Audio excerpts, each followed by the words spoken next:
Darn it! I messed everything up. Okay, everyone Damn it, turn off your Graham! webcams, including me. I can hear you. I know you can hear me. They get to watch us because I have to do this like this. Because I tried to do it. Derek, can you turn yours off?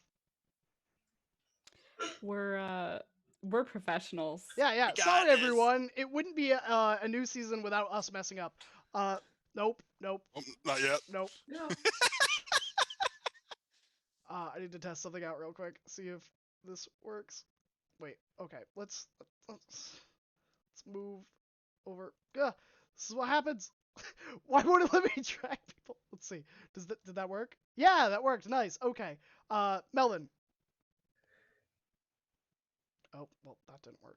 Okay. Why didn't it work though? What if I move you? What if I move you down here? You know, I can drag people now, which is nice in Zoom. That thing I've been saying. That we Yeah, should do. but it doesn't always work. So. Oh no. So close, I've got you in the Griaz spot. Try not to throw up, Riley. Oh, now I don't even know where you went. Hey, what's up? I'm Melvin. I'm a wizard. Okay, I think he's partially in the Israel spot. Oh, who's Would any of you like to know the weather? Okay. So I've got Matt where he needs to be, Hello. which means that Jeremy goes there. So can we just turn them on and you'll just drag us Oh, into no, that's place? I'm Imran now. Derek. My Yeah. moral compass is infallible, and you're all terrible. All right, Derek, you can turn yours on. And Pharaoh, you can turn yours on. Matt, you can turn yours on. And then Jeremy, you can turn yours on. Oh, nope. Oh,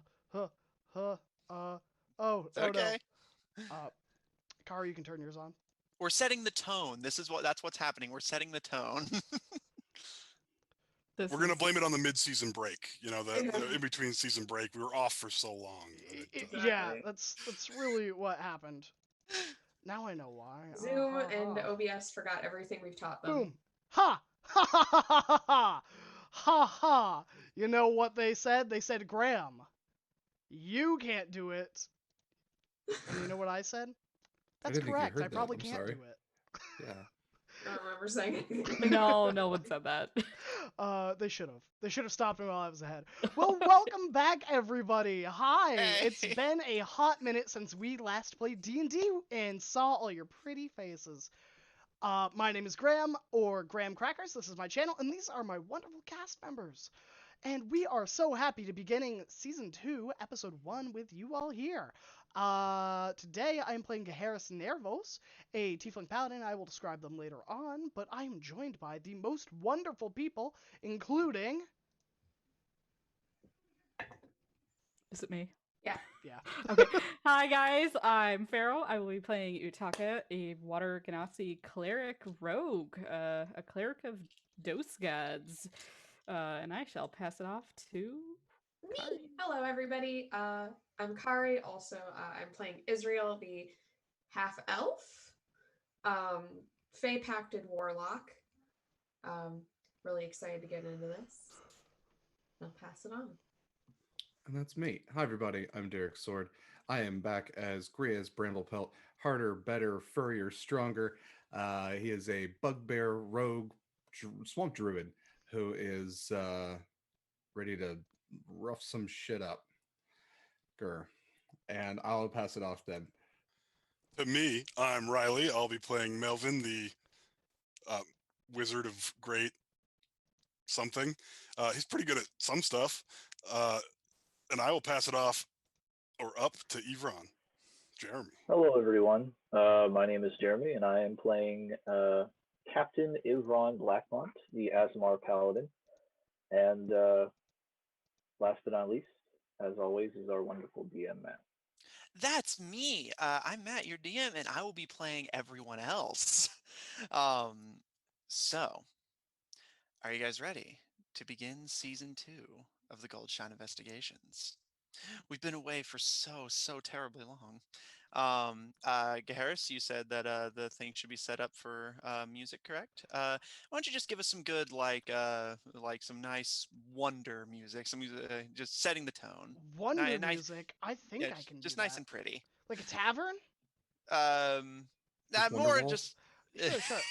I got you. I got you. Thank you. So, we return, friends, to the land of Mazai, a land currently caught in a uh, now revealed to be triadal conflict. The Bluefield Alliance of monsters and undercommon folk, the less united but no less standing together against their opponents, common folk kingdoms, and the mysterious underground cult, the Children of Red Sight, currently attempting to instigate the conflict between the two further. Uh, Creating strange monsters, people with supernatural powers, uh, but standing as a golden beacon against this terrible onslaught is the Goldshine Supernatural Investigation Agency.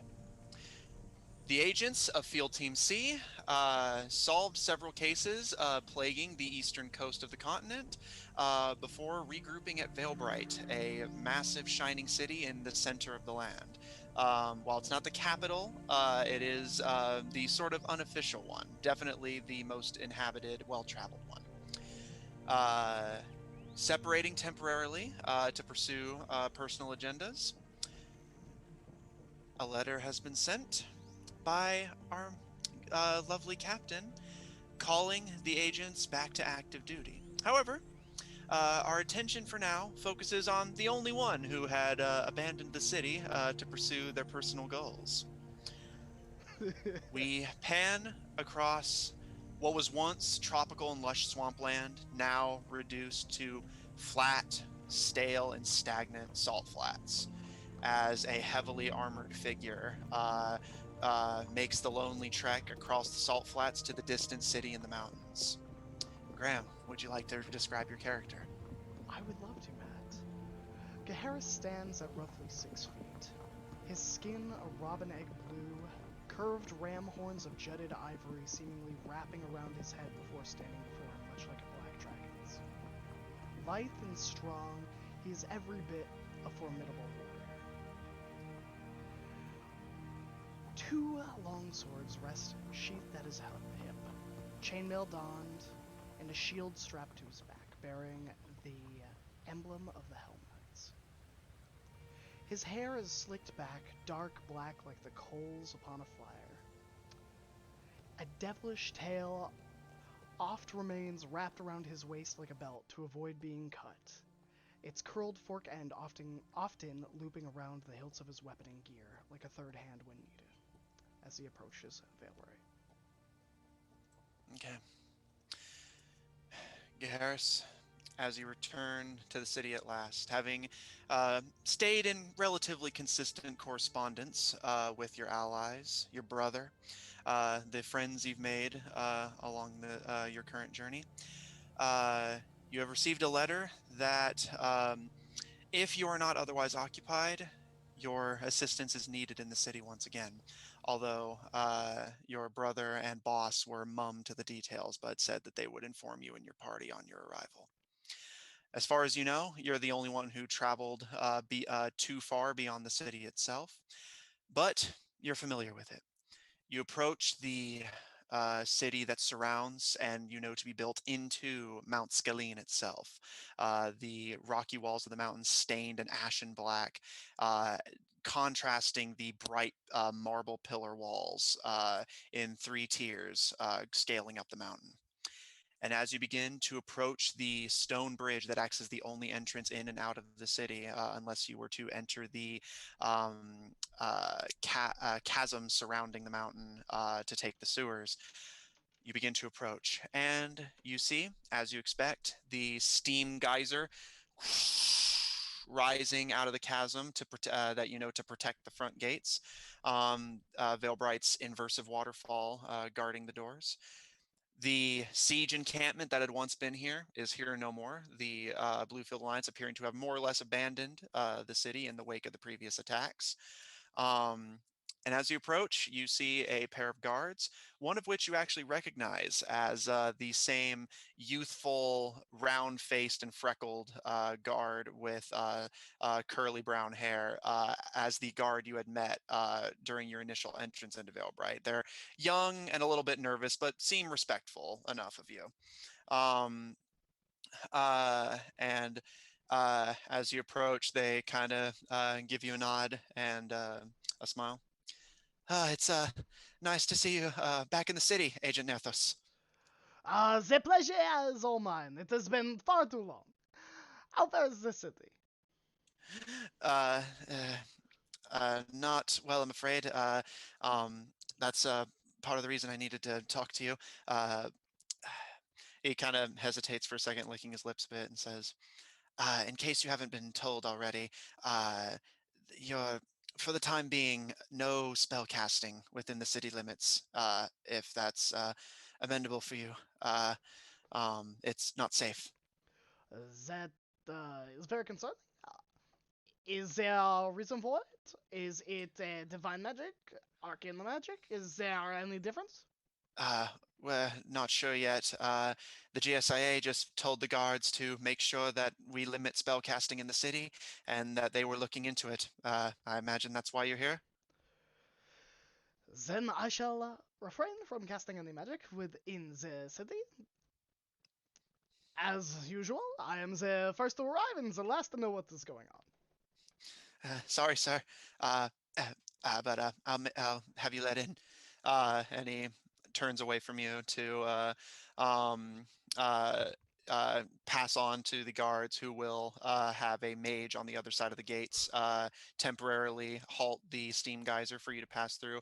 But as they're doing this process, you look up at the top of the city walls and see a darkly colored raven with somewhat ruffled feathers just perched on the lowest tier of the city walls. And you watch as it kind of preens itself before flying off. It flies about a good like 15 feet away from the walls before vanishing and reappearing back where it had started. And it preens and takes off 15 feet out, vanishes, reappears back where it had been. Um, uh, um, and as the guard passes along to the mage on the other side, you see the steam geyser begin to part, revealing the intricately carved walls. Um, uh, and the symbols begin to turn as the massive doors begin to open, allowing you entrance back into the city that you know your friends have been calling home for the past few months. Yeah. Before I go in, looking at that bird vanishing and then repeating the action over and over and over. Gaharis now is sporting some stubble. Maybe the beginnings of a dashing beard, but Ooh. uh, I will look at the guard. How long has that beard been doing that? Uh, about 3 weeks, sir. Is that when the magic issue started? The GSIA reported the first infections to have happened about a month ago, sir. Hmm. Although we're not 100% sure who patient zero is, that's just when the cases started cropping up in bulk. What can you tell me about the cases? What are there any symptoms I should be looking out for if anyone is displaying them? Or Uh, should I just check with my superiors? uh, your superiors would be able to tell you more than I, but things like that have become pretty common. It seems to go after spellcasters the hardest, which is why we've put the citywide ban for the time being. Uh, Freezing in place, repeating actions. It's strange, arcane things. I'm not intimately familiar with that sort of thing, I'm afraid. On that point, have you discovered any of the children of Red Sight since the siege that were hiding in the city? Uh, None, sir. Although your friend has been most helpful in helping curb the criminal element in the city. We haven't had any luck tracking down any of the cultists. Perfect. Then I will go talk to my superiors then. Yes, sir.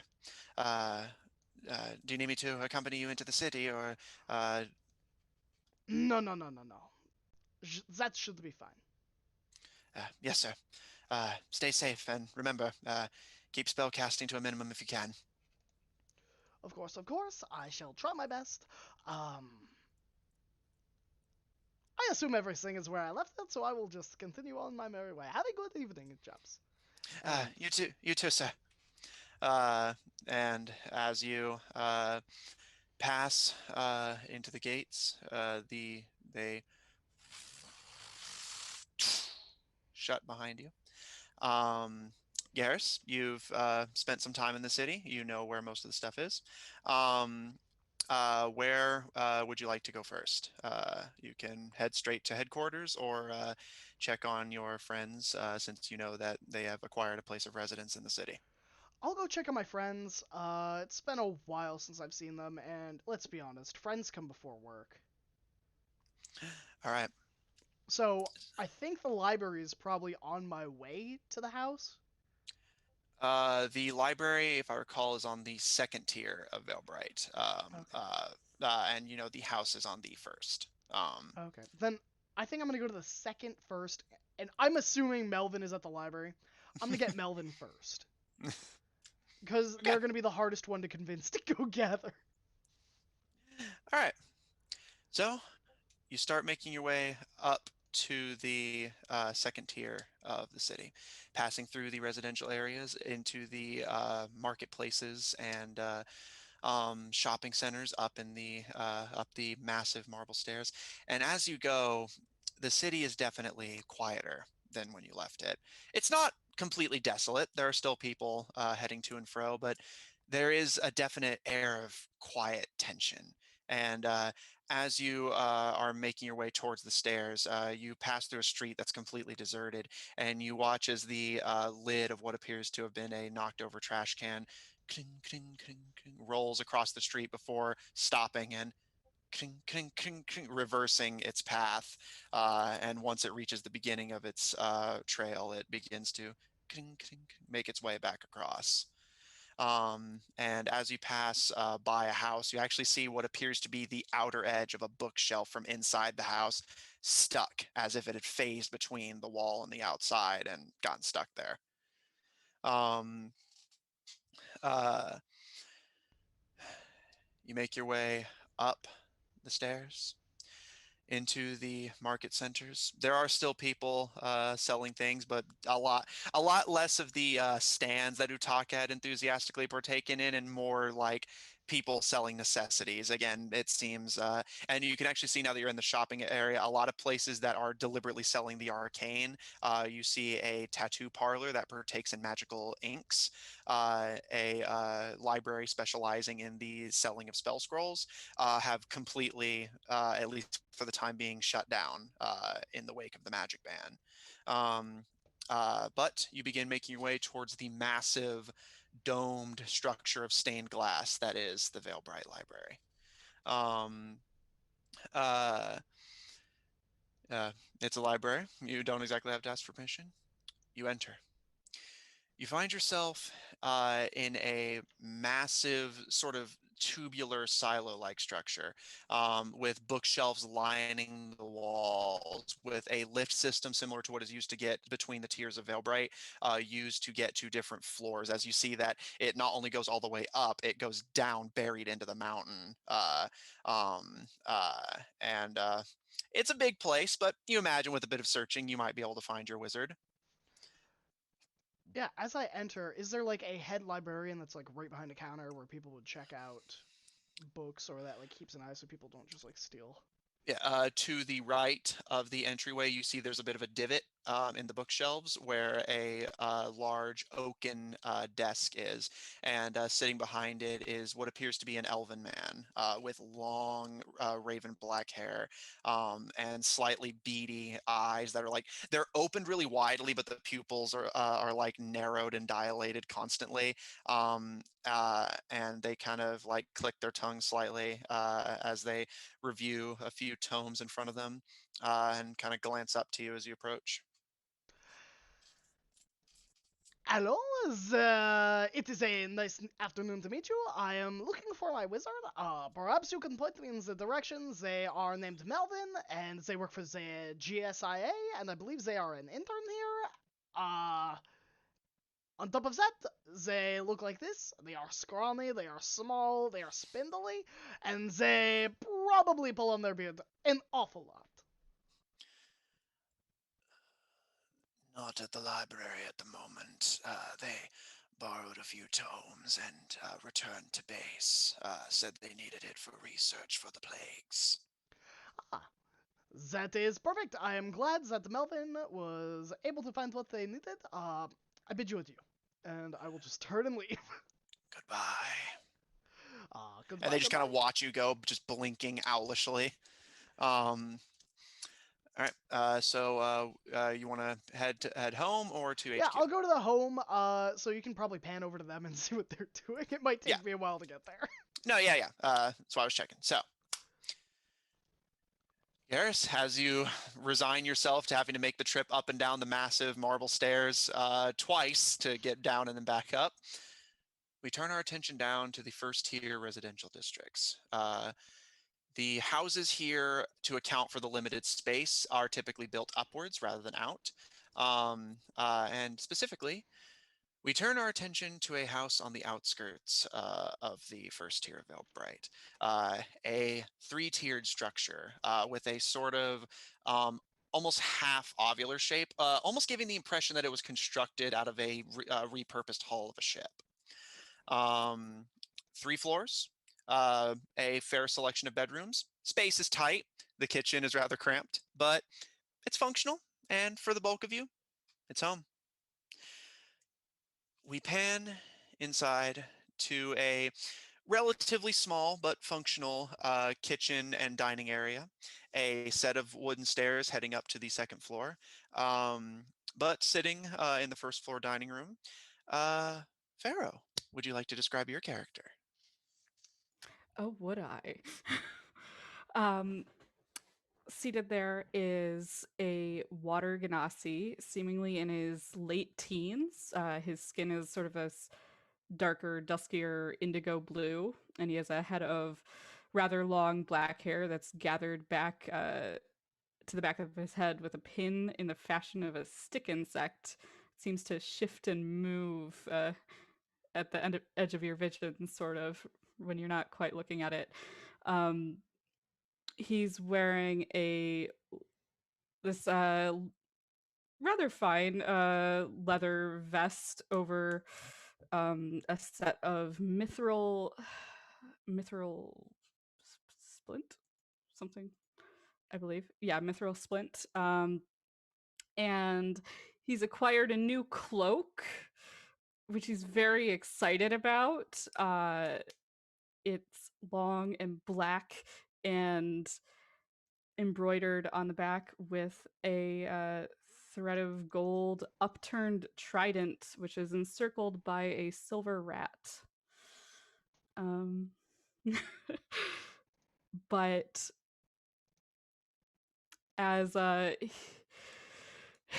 he's sitting there, he looks around and throws his head back and lets out a very loud "Ah, Israel!"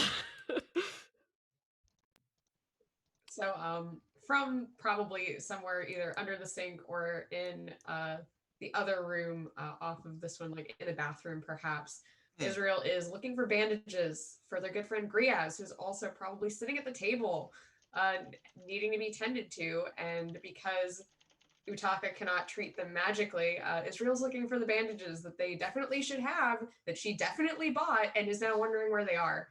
So she's been searching. And so she answers a little bit frustrated to Utaka. what? If it's not where the bandages are, I don't care. And she continues to look.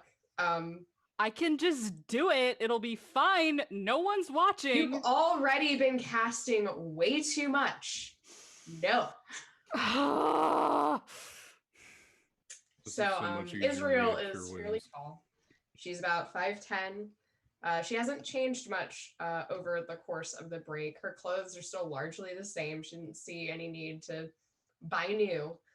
She wears a studded leather jerkin with a typical pants and such underneath. She still has her gray-green sort of scarf cowl cloak that she keeps around. The only real change being she's added some furs as it's gotten colder. The furs they received on the mountain, in fact. She has a broad face with high cheekbones and a straight, wide nose, almond-shaped, monolitted eyes, and with golden brown skin and bright beryl green eyes. In fact, they're even brighter than some in the group might remember than the last time they saw them. Her thick black hair is tied back as usual in 2 French braids that start at either temple and lead back into one solid braid that travels down her back. They show off her slightly pointed ears. She still carries her bow and other assorted weaponry, and that also hasn't changed. But yeah, otherwise she looks a bit more tired than the last, a little aged from her time. Should more aged than 3 months should age a person, probably. But yeah. As you argue with your Genasi friend, Derek, would you like to re-describe your character as you sit licking a few scrapes and bruises at the table? Yeah, he's trying not to lick his wounds. He's heard that's poor manners. Griez is a rather large bugbear. He's currently sitting, but he does stand at about 7.5 feet.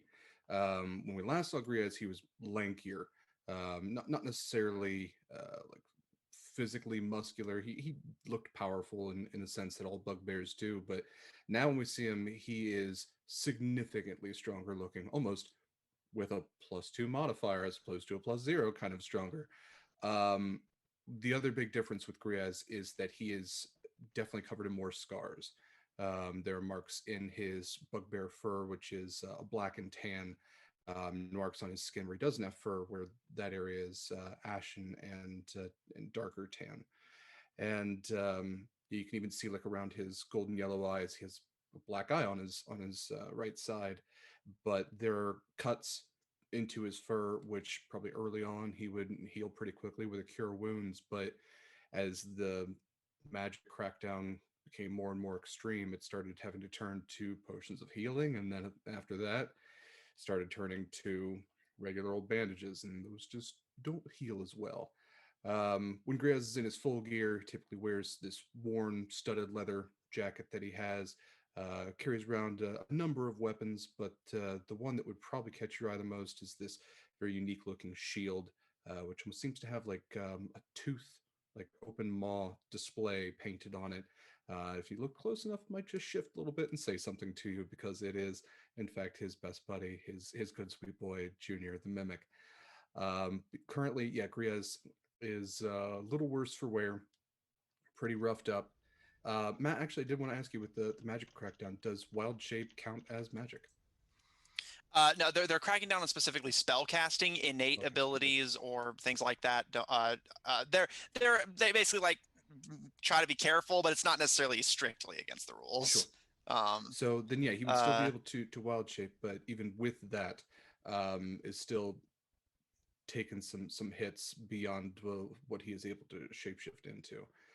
So yeah, currently he's just letting Utaka and Israel have things out because he's just a little sore.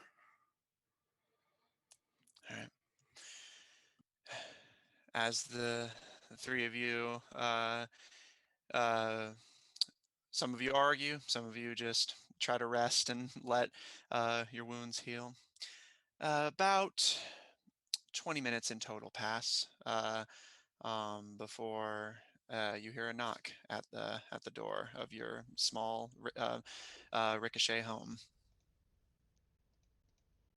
Taka, get the door. As Israel walks back into the room with her arms full of the healing supply she's I got. could just finish this, and you could get the door. You know what? I've been training Junior to get the door. Let's see if he can actually get. No, we're not No. having Junior get the door, Grias. He only tried to hit the Junior, get the mailman door. once. No, Junior. Junior, no, get the door. Junior, no. No. Oh, And Junior, she you just shoves the door. bandages and stuff at Fine. Utaka and tries to beat the mimic to the door. okay. Ugh, fine. Do not send that thing outside again. That was a fucking mess.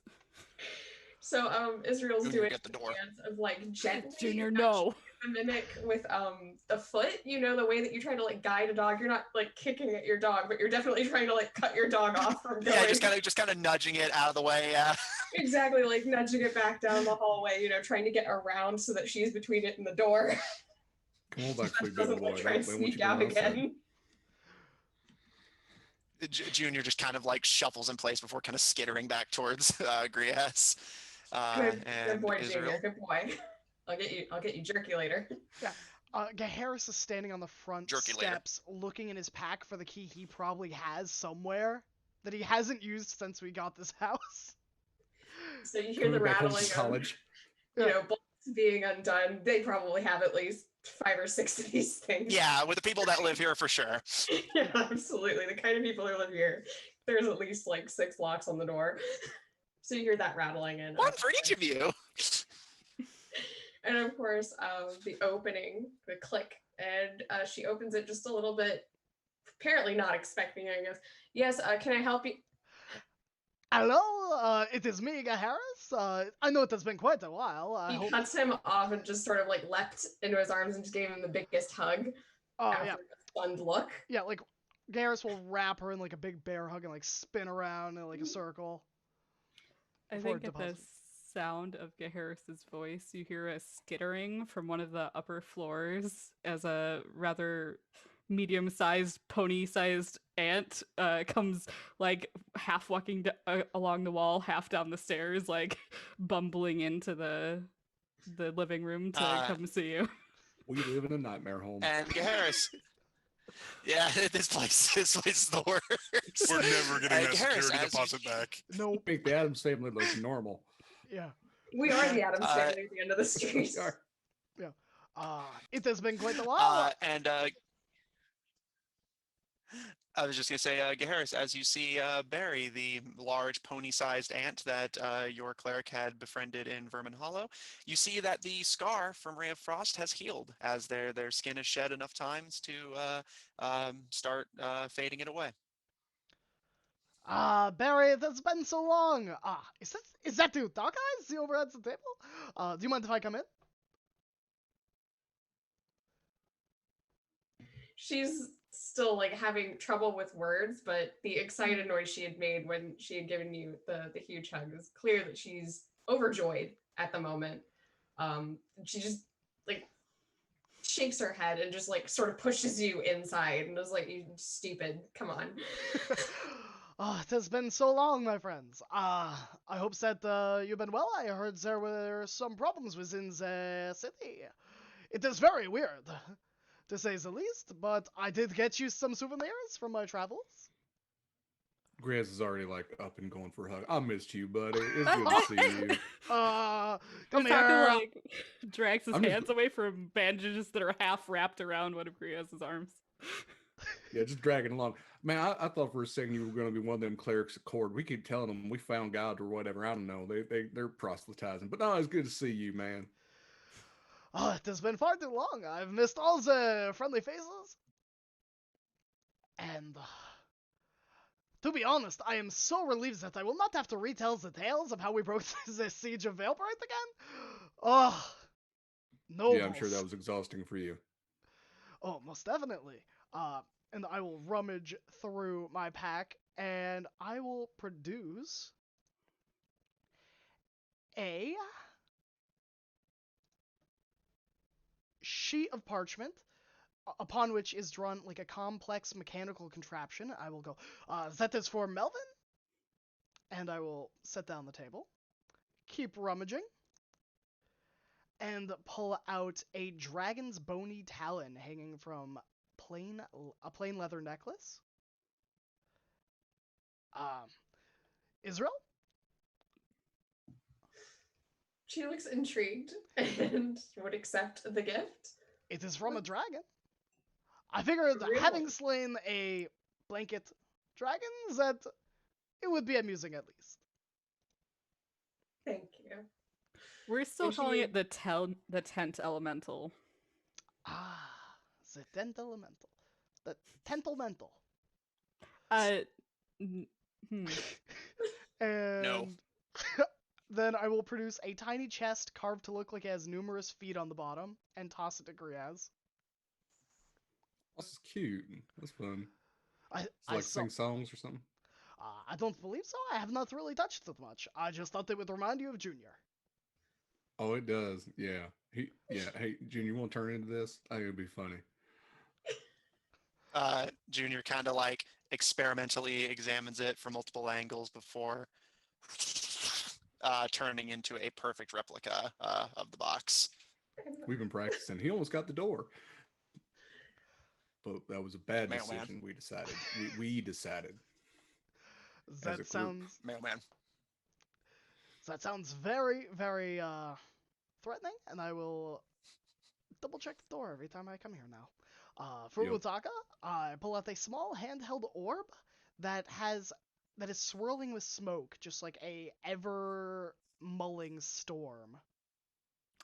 What is that? This is just minor illusion magic.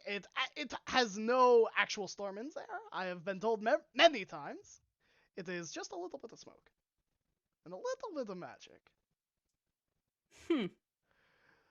He got you Pick it up and original.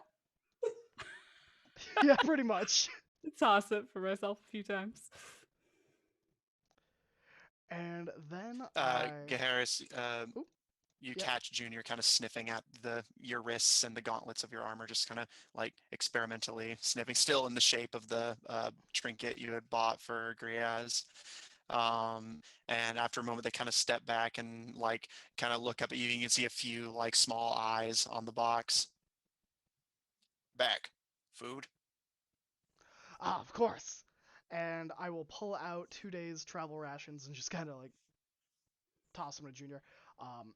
And I will pull out a single after I do that, I pull out a single gold coin that is minted from the realm of the Mer people. And I will place that on the table, and I'll say, that is for Ivron. I am certain that collecting boring coins is something that he would enjoy. Yep. Just gonna out your brother like that. It's stamps. He likes to collect stamps. That's Oh, Like cool wax hobby. seals, guys. Wax seals only. That is everything that I brought. So, You didn't have to bring anything, buddy. All you had to do was bring you. We're happy to have you. Yeah. I mean, if you're going to get free things from nobles, you might as well take free things for your friends, right? No? True. Pretty stingy nobles. There'd be more cake if he wasn't here, though. Like you were going to eat the whole thing anyway. I mean, you don't know me. Maybe I was going to. Okay. Don't look at me like that. You know me. I mean, Yeah. might have okay. eaten it all and then promptly gotten sick and stayed multiple nights on the floor of the bathroom again. I'll eat it. No, Junior. You had way too much today. You're getting way too big. I won't get eaten in my sleep, damn it.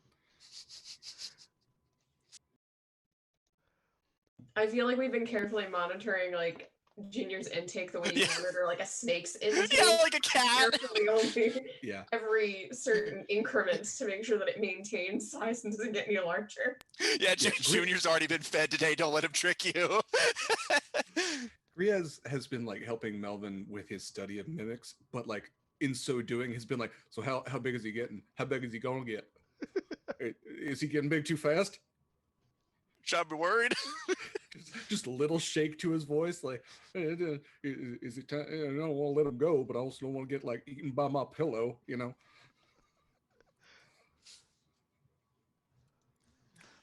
So tell me, how have all of you been? What is new?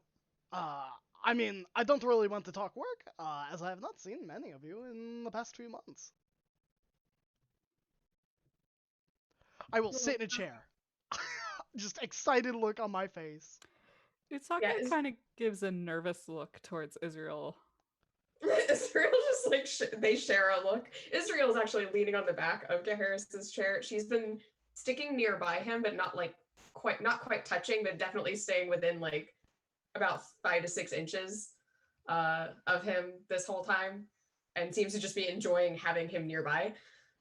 She like shoots Utaka a look like, we don't talk about this. You stay quiet. But so she volunteers. I mean, I don't have anything much to add since my last letter to you. You got that, right? Did I get that, Matt? Yeah, you two have been able to keep consistent correspondence. Nothing going on has appeared to have actively hindered communications. Of It course. probably would have arrived like a week ago to Yeah. wherever you were. That was probably the, hey, you should probably head back home. Yeah, exactly. It probably included that, the heads up of, hey, head back home. Of course, that is why I showed up. I've been getting all of the letters and sending replies. I hope that you have gotten all of mine. I have all of them. Those in the house know that Israel has a special box where she keeps them and has kept every single one religiously. Utaka has probably stolen this box once and earned a tantrum for it, but Tantrum. yeah, she probably flipped out like more than she would have usually because of how I didn't mean it. Look, honestly, if you could just like calm down, like this is a lot. Please don't cry.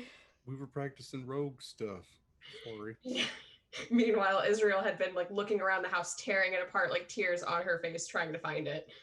Meanwhile, we're skipping to that is not revealed. Everyone except Garrus feels that moment. Grias and Utaka share a look. Like the horror. That letter. Grias, how about you tell him what you've been doing? Oh, I've been fighting. Yeah. So, you remember before you left, I said there was like animal monster fighting pit stuff. Um, yeah. So I've been doing that and just making some extra coin. And weirdly enough, your brother came along with me a couple of times. Um, he's got something cool. I think I'll let him show you, but yeah, no, been learning about new animals, learning to turn into new animals, learning to not get murdered by said animals. Yeah. Sorry, 1,000 yard stare there. Yeah, no, learned about the local criminal organization, sold some stuff, bought some stuff, just living the city life. That sounds so exciting. I am envious and jealous. My trip very much had no excitement. Not even You the hung out with littlest like bit. nobles and I mean, I met, let's see, I met Eva Rigor, who is a undead noble for the Undead Kingdoms. Lady Barbara Tasman, who I've so generously agreed to assist if needed, for payment, of course. The Sultana Ruby Iram, uh, who I have become quite steadfast friends with over this time. They were very nice for a noble, as well as Dinah Little, who supplied me with a lot of information that is pertinent to Ivron and my father, and the untimely circumstances of his death. Her father and Lord Blackmont were very good friends, and she supplied me all the information that her father had. There also was a wonderful mer person They are the second in line of the nobility, I believe. However, they cannot breathe water, so they are stuck on land and probably will not become the ruler of the merfolk. Sucks. Very tragic. What's Just it like for not being able to invitation. breathe water? I would not know as I cannot breathe water. Yeah. What's it like? As someone who can do both, drowning is horrible. Hmm. The alternative, much better. Yeah. We're pretty cool. Yeah. But you should like sit down so I can finish, like wrap. It's kind of like just Yeah, hanging I'm there. sorry. I'm literally And you're bleeding like everywhere. 2 feet taller than me. It's really rude. Yeah. All right. So, anything else you all want to do before Utaka finishes bandaging up Griaz and you guys head to base? Okay. Griaz, Utaka does their clerical best to bandage you up without dipping too much into their unspoken spell casting allotment, as opposed to outright not doing it. And you guys head out and begin making your way up the tiers of Veilbright towards the headquarters. Um, uh, because the last time you guys had been here, you had simply been teleported into Lord Jordan L's study. You have not actually, the bulk of you outside of Ivron and Melvin have not actually been in the building itself. Um, uh, as you approach, you see this massive structure just half built into the mountain. It looks relatively humble, but given the scale of the GSIA's operation and that with some of their defense systems, that a lot of it is built into the mountain directly as opposed to being in the outside structure. And it's almost like the structure itself goes out of its way to be very out of the way, difficult to notice.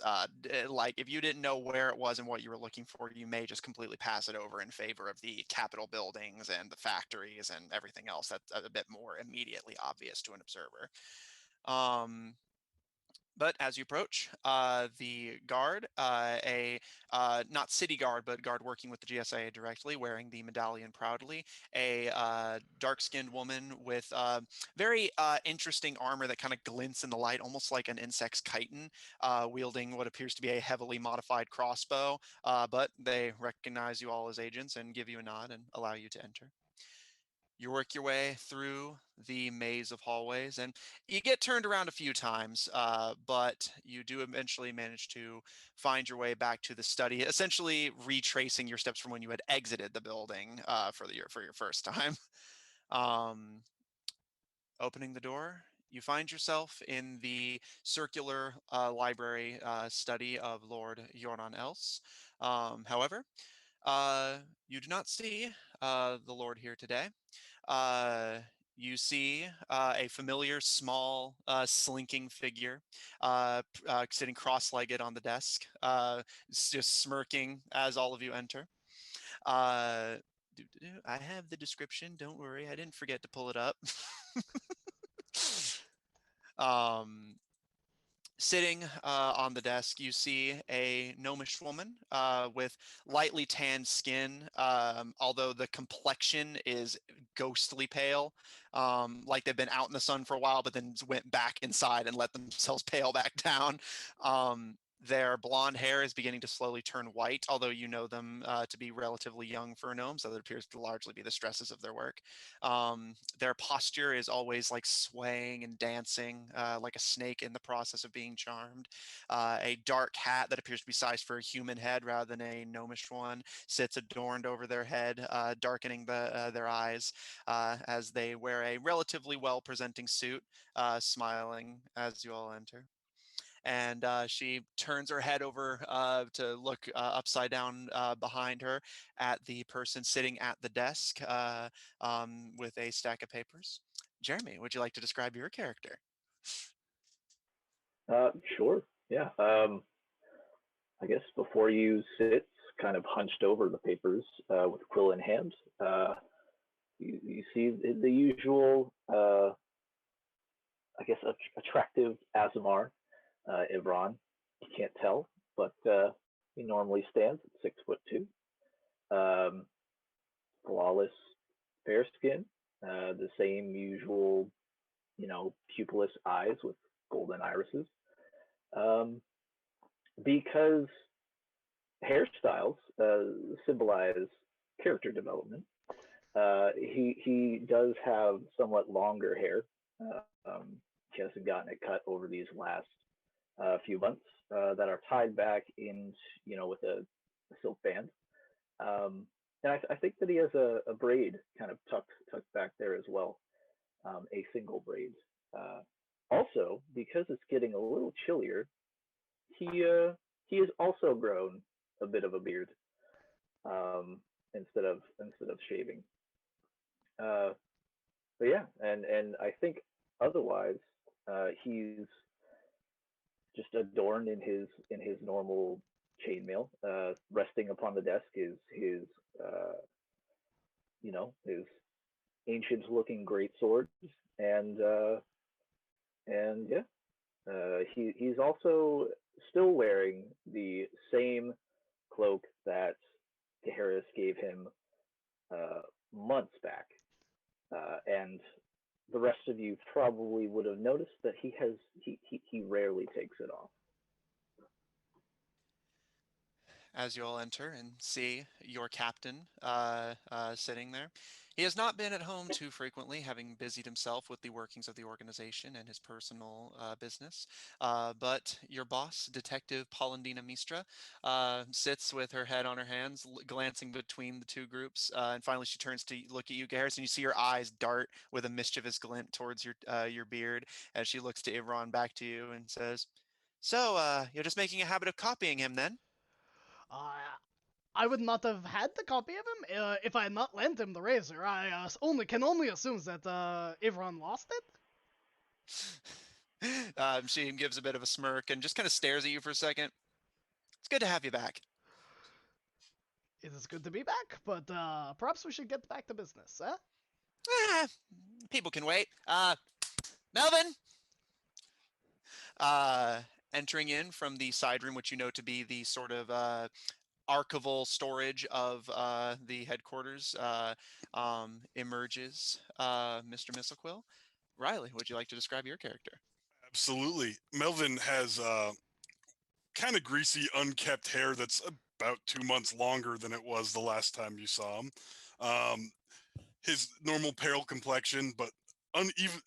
His eyes, the circles under his eyes are unusually dark. It looks like over these 2 months he's slept as little as possible. Um, he's about 6 feet tall. He is he's post thin, gangly arms too long for his body. He's mostly elbows and knees.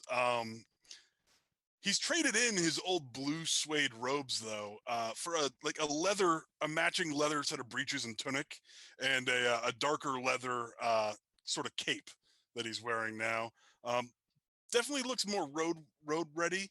You also notice he's put a piece of leather to tie his glasses, his big, thick lens glasses in place so that they don't fall off. And I can't forget he still has his bow tie. You're going to see a beard. Yeah. We all have beards now. I was going to say that Melvin, trying to mimic Ivron, is clearly trying to grow a beard, but it's really just like 4 stray hairs on his chin, and you got to get real close to see it. Yeah. Grias was the first one with facial hair. Y'all are copying him. Grias just looks down to Junior. Go say hi to your face. His facial hair. Yeah, exactly. Junior, go give a hug to your Uncle Melvin. Uncle Melvin. And the mimic starts to scuttle down your body and starts making their way towards Melvin. Melvin's just running around the room as the mimic chases him. Oh, it's good to have everybody back. I've missed you all. So, what have you been getting up to that's so much more important, Garrus? Probably sticking his nose up the aristocracy's backside. And I think with this, Ivron like crosses his last T, puts the Oh, quill down, and just so like that's what all stands. that brown is. Ah, I was going to say I had so much information that could have benefited both of you, but now I don't feel like I need to. But I do have this, and I will put a box full of buttons on Mistra's desk. Is that She this kind for of, you? yeah, she And then kind of I'll, does the moi gesture. yeah, Uh, and then I'll flick the coin from the Merfolk Kingdom at Ivron. Ivron catches it, but he's standing up, just staring at Gaharis, and like instantly strides over and just wraps him up as best as he Oh can. yeah, it's that big brother hug, like, Yeah. it is good to see you again, Ivron. It has been too long. The journey was so much quieter without all of you around. Indeed. And I have to say, there were some here that missed you more than others, but it's good. Perhaps you could bring your laughter back into this group. This group never needed my laughter. It only needed my charming personality and my love of fighting. oh, believe me, they do need your laughter. I've heard that your other senses get better whenever one of your senses goes away, and I think that explains why everyone has a decent sensibility but no sense of humor. Well, that is better than our sense of reason being gone. We're still having no luck finding that, and I'm a pretty good detective. That is fair.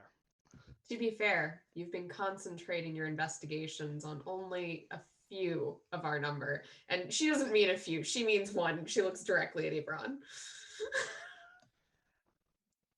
That's not fair. It And she goes, right. is it? Do I need to roll an insight check considering I haven't been here? Yeah, but roll an insight check. That's fair. Oh gosh, okay. First roll of season 2. No ones, no ones, no ones, no ones. No What is my whammies, no insight? whammies, Plus no 2. whammies. That's a 15 total. 13 plus 2. Hey, pretty good.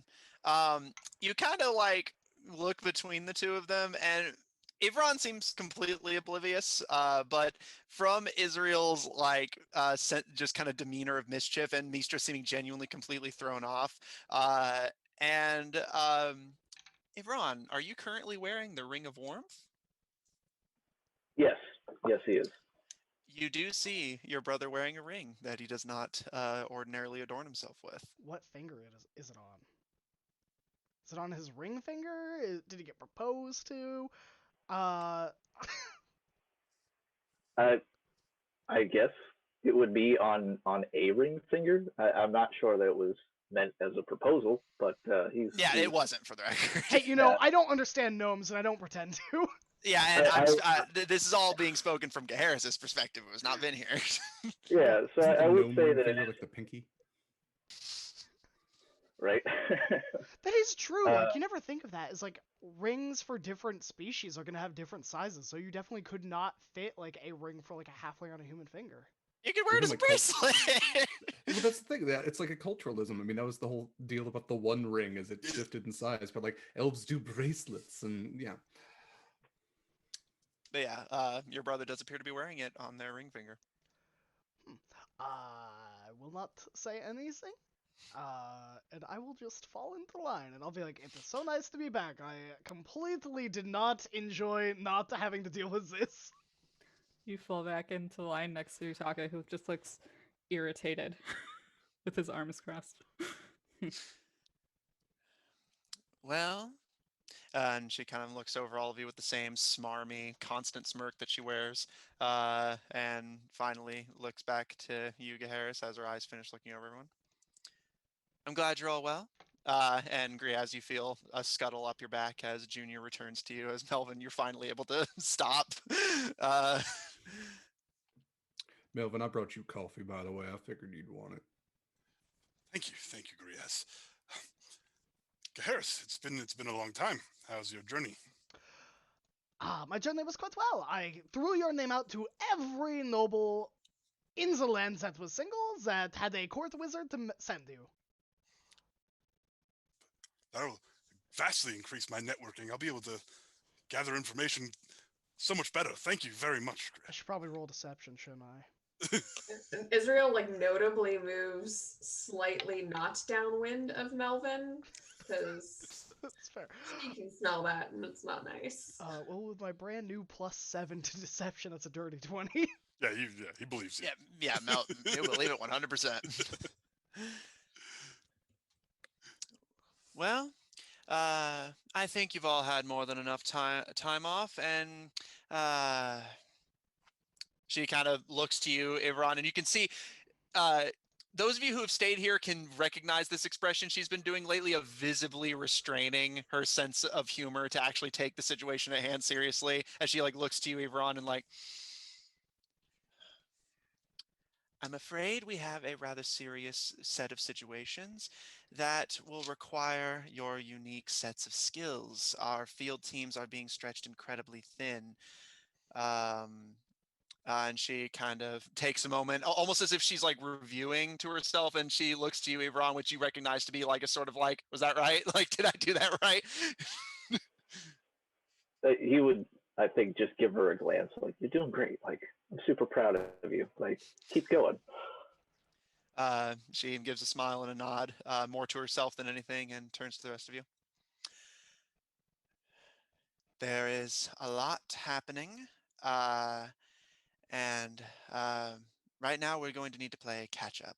Unfortunately, Gaharis, your friend Lord Else is away on your brother's behalf, but for the time being, I am acting head of the regional GSIA until he returns. That being said, Captain Blackmont, and she tips her hat with a bow. Would you care to bring your friends up to speed, or shall I? By all means, go right ahead. I think you're doing a wonderful job. Oh, stop it, you! And she kind of makes herself comfortable, putting her hands on her feet, and kind of swings back and forth, taking that same demeanor of a mixture of a cobra ready to strike and an excited toddler, as she looks over all of you, and still keeping that broad smile as she begins to speak. And Gaharis, for music, switch us over to something suspenseful. She takes a moment to consider her words before continuing. The children of Redsight are not happy with your efforts in Veilbright, and that's a good thing, don't get me wrong. Unfortunately, them being unhappy means a lot of other people are also unhappy. She unfurls a map and splays it out on the table for you all to be able to see, and begins to point at various cities. Things are getting bad out there. Supernatural occurrences are happening all over the region. We've lost 2 cities off the map completely, but our field teams are already in the process of investigating that. The cities that are still standing and we can get in contact with are giving us some concerning reports. Blizzards to the south, the strange occurrences here in Veilbright. Our resources are being stretched thin. Our agents are being targeted. And Ivron was fortunate enough in his efforts to investigate all this to uncover that, at least partially, this is a motivation to draw all of you out of the city. There's a contract on all of your heads. The Children of Redsight have resorted to drastic measures and hired assassins. Pretty good bounties being placed to deliver your heads to the cult on a platter. Gaharis, I imagine it's only a combination of sheer luck and other things, and you see her eyes flick to your sword, that kept them off of your back. But it's not going to last forever.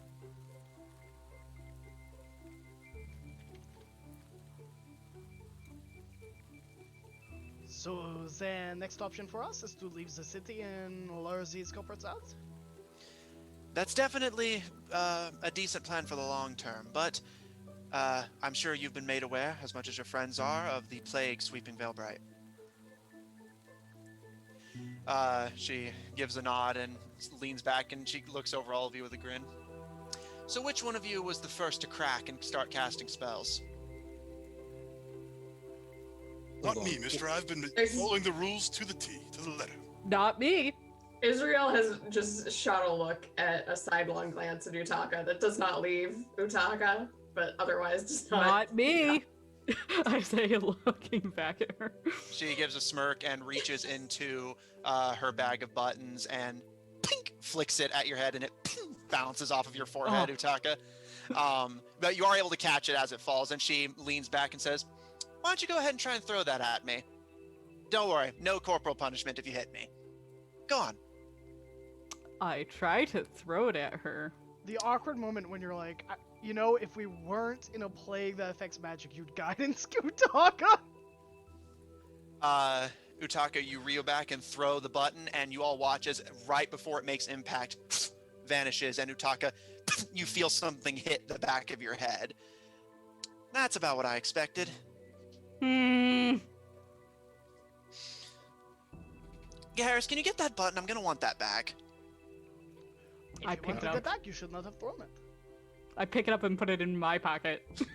Oh, that's just mean. So are you. Now, hang on, Mister. That's all bad stuff and everything, but I mean, I've talked to you about what I've seen. We also had a deal. I understand that y'all city folk got your problems and whatnot, but I know that we have a deal, and we intend to fill it. I'm not calling you here to ask you what case to prioritize. Your home's in jeopardy, and the situation's only getting worse, and I understand that. And she kind of glances to you again, Yvonne. She sighs a bit and looks over all of you. That being said, I do think that it's going to detriment all of you just as much as it is the people of the city if you can't cast spells within your own home. Your cleric has already been hit, and the infection's only going to get worse. I'm fine. Why don't you try and throw something else at me then? Or, I'll tell you what, try to cast a spell. Any spell. I don't think that is a good idea. It's not. Okay. I reel back. I would like to, let's see, we're in an enclosed place with a lot of papers and small objects. I'm gonna cast what is it? Gust of wind. Gust of wind. Oh no. Utaka, roll a d100. Oh no. Okay, I sure will. And that's when the fireball got dropped in the office, everyone. yeah, I'm standing in front of Melvin at this point. Yeah, If I I'm see taking a Utaka's gonna dodge cast action. spell. That is a Shit. I always forget how to do it. An 80 plus a 0, does that make it a 90? That would just be 80. It's an 8. 80. Okay. Isn't Well, then how do you get 100s? Because that's weird. It's, Double I zero. believe, a 10. 0, and a 0, 0. and 0, right? Yeah, all Zero, zero, zeros, zero. yep. Oh, all zeros is 100. That's all right. So, Utaka, what spell were you trying to cast? Gust of wind. So as you reel back, you say your prayer, and you go to shoot a gust of wind. Butterflies begin to float out of your sleeve. Well, you know that's fair. Get down, Melvin. If you guys could just like gather on her and annoy her, I talk to the butterflies. Oh no.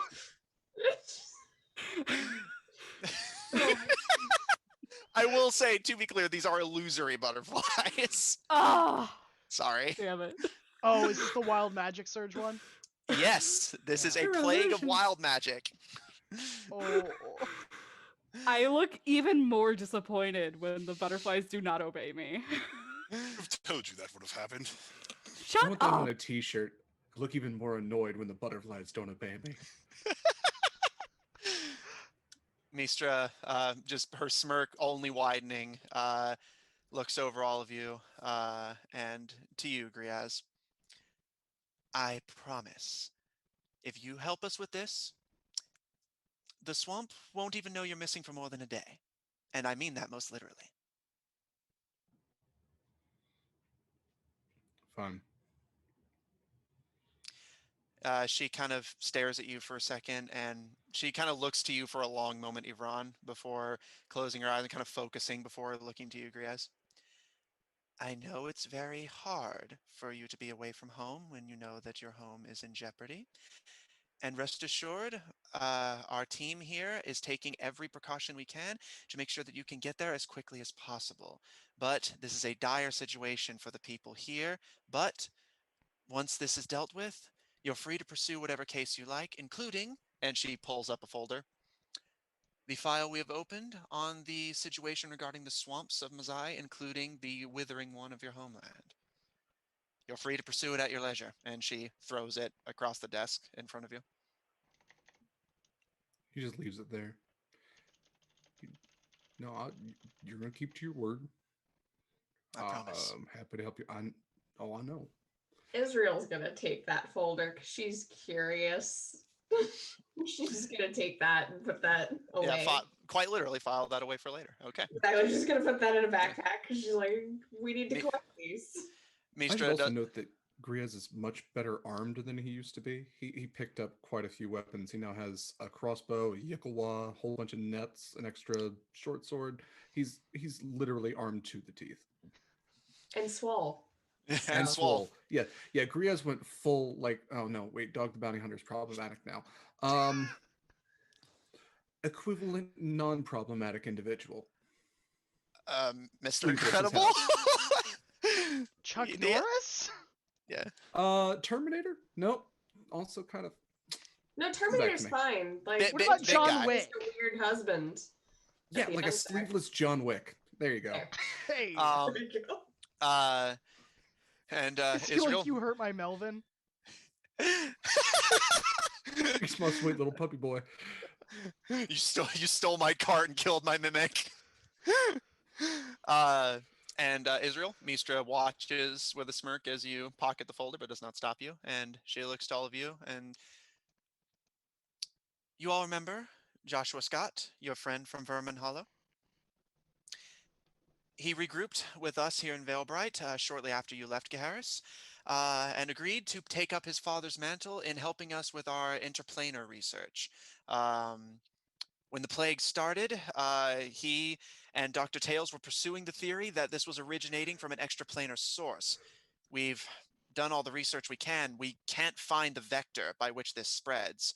It doesn't seem to be contagious. It doesn't appear to have any carriers. It just targets spellcasters as if supernaturally guided to them. And she gestures to Taka, who's still surrounded by the butterflies. Did All right, so I'm going to Did- question this to you, Moose. What sort of dreams has Israel been having, and what is the status of her dream state over the course of this break? Interestingly, your patron has not actually made contact with you recently. It's been All quiet. right, so she's like triply suspicious. Okay, cool. Right. did we ever see Papillon do the wild magic search Papillon, no, for butterflies? I don't believe Papillon ever magic surged in front of you. Okay. Speaking of Um, butterflies. and Mistra looks over all of you and says, Dr. Tails and Joshua managed to figure out what plane this was originating from and went on a mission to try and stop it at the source. That was a month ago, and we've not heard back. And what plane was that? I think our archivist would be more equipped to explain that to you than me. And she hops off the desk and says, but first, I need to know. And she looks over all of you. I know it's been a while, and you'll be free to go at your leisure once this is sorted out, but there's an agent of ours missing in another plane of reality. The people of Valebright are living in fear, unable to cast the magic that may come naturally to them. And we're losing agents left and right who can't cast spells within our own headquarters. This is a high priority case, and I really need this to be taken care of. And you're the best I have. Was Sigil with Joshua? Indeed, but for the moment, he's helping us keep order in the city properly. As you can imagine, the citywide ban on magic hasn't been popular. because it makes sense. Sigil is the perfect one to keep order. Well, you have my sword. Israel looks like it was a done deal as soon as he explained that people were disappearing, and she's just like, yeah, like I was gonna do it anyway.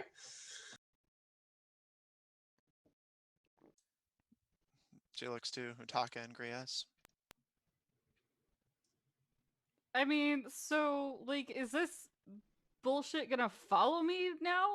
What's That's the reason we're also trying to get this sorted out. I figured that one of you probably got hit with it. Not exactly, and she looks over all of you. Not exactly a magic light group of agents. I figured it was only a matter of time before one of you got hit, which means it's only more important that we prioritize getting you cured, and that requires finding what the cure might be.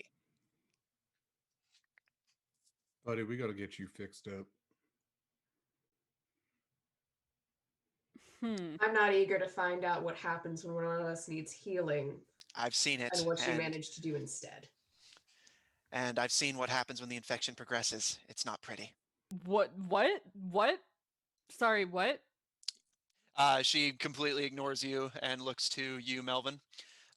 Ready for some more field work, Melvin? Progresses. Progresses. Israel just puts a consoling hand on the shoulder. Why, yes, Mistra, I've spent the last weeks Hello. preparing to master the art of field work. Yeah, you need a nap. And a shower.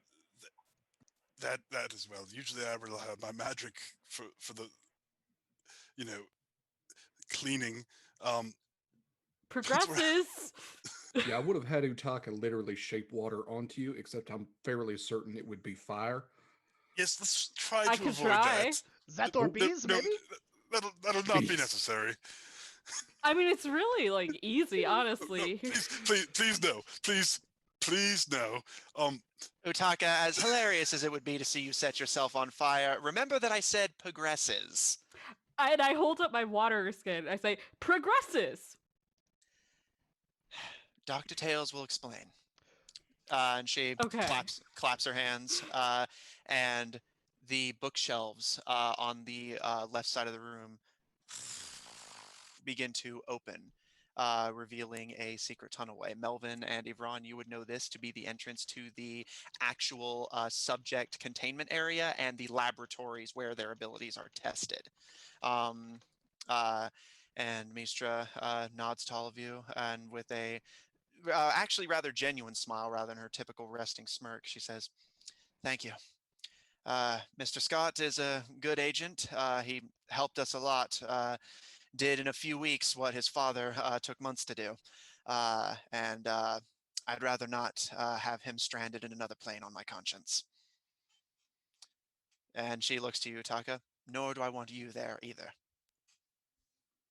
Is that like gonna happen? Is that what progresses is? Do I like disappear? You'll see. Up. No, we ain't gonna see. You ain't gonna find out. We're gonna get it all handled. Mistra, not helping. She looks to Ivron again. "Sorry. If it helps, you have time. Just try to keep your spell casting to a necessary minimum." Yes, not much time. It is really terrible, but just you have time. You have time. Not helping. Israel directs at Melvin. You see I Mistra look just down kind at of my stifling a smirk. water. I look down at my water skin like it has betrayed me. "Follow me." And she leads all of you into the hallway. You find yourself going down a stone corridor that very quickly veers right.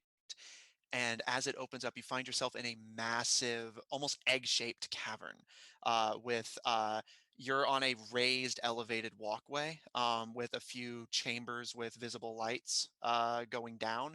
And as it gets to the bottom, you see a massive platform overlooking the rest of the cavern that is seeming just dug straight into the mountain, not exactly pretty, with glass windows embedded in each of them. And you can see some slight movement from a few of them. This appears to be the regional equivalent of the little display areas where the subjects were kept and studied in Othwart.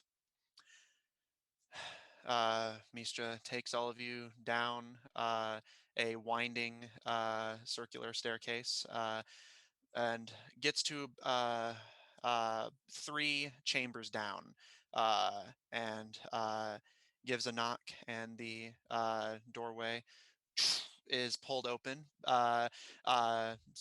by, you recognize, Dr. Tails, a somewhat tanly skinned human male with a pencil thin mustache, draped in a suit with round dark glasses, although over the suit they are wearing relatively loose wizard robes. And the man appears to lack hands and simply uses mage hand and similar spells where they are needed, um, with the GSIA medallion draped proudly over their neck. Their hair still in the same slicked back pompadour that you saw them in before. As they look over all of you, uh, I would say I'm surprised, but and they just kind of shrug. um, and Utaka, for the record, you still have time in your the progression of your infection, although I'll need to get your input on whether seeing the end results of what might happen to you if this isn't fixed will ease your mind or simply make your concerns worse. I don't know how to answer that All without right. some fucking context. So, Okay. And the view around all of you changes, and you find yourself in a simple rectangular room, relatively high-reaching, with the floors and walls are this like sterile bluish white color, and you see a runic circle has been engraved into the center of the floor. And as Tails turns to look at all of you, uh, I'm aware of the extent of the information Mistro was able to provide you, so I suppose it's up to me to fill in the rest. And they wave their wrist, and the room around you goes dark, and you see a ring of white light appear, a second one, and then finally a glowing white orb that flickers like a fire. Um, the wizard steps between the rings and says, how much do all of you know about the planes, the dimensions of our reality? I've read a number of books about the general construction of our universe. I've seen a couple some of them. know Is a there bit like about. 5? A few more than that, Mr. Nathos. He waves his wrist again, and you see smaller white lights begin to dot the rings circling the center one. And as they wave their wrist, the rings begin to rotate, almost forming like a solar system, as they talk, continuing to wave their wrist to keep this display going. As you all may at least be somewhat familiar with, the fundamental forces of our universe are created by the dimensions of our reality. Fundamental forces, the laws of physics, gravity, and energy, are created by the macrocosm, and the outer ring swirls. Forces that are closer to our minds and hearts, emotions, love, and more esoteric personal matters are controlled by the microcosm and the smaller circular ring orbits. And it is together that these dimensional planes keep the balance and order of our universe as we understand it. Whenever this plague started, Melvin, myself, and your friend Joshua began doing research on the origin of this plague, as it was clearly extraplanar in nature, and we managed to figure out which dimension it was emerging from. And the rings come to a stop to pause in a perfect flat around all of you. The thing about the dimensions is each one has a fundamental opposite, keeps the balance in check. Uh, the opposite of order is chaos, and you see 2 opposite ends of the outer ring flicker. The opposite of pain is pleasure, and in the smaller ring, 2 flicker. The opposite of dreams, and 1 flickers, and he looks over all of you.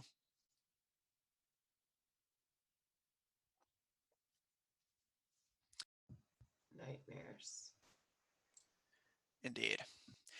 he raises his arm, and the flame opposite of the one that had flickered emerges and expands to completely consume this illusion, to surround all of you with this flickering black smoke that you can see like these streaks of like purplish lightning carving between all of it as he looks around.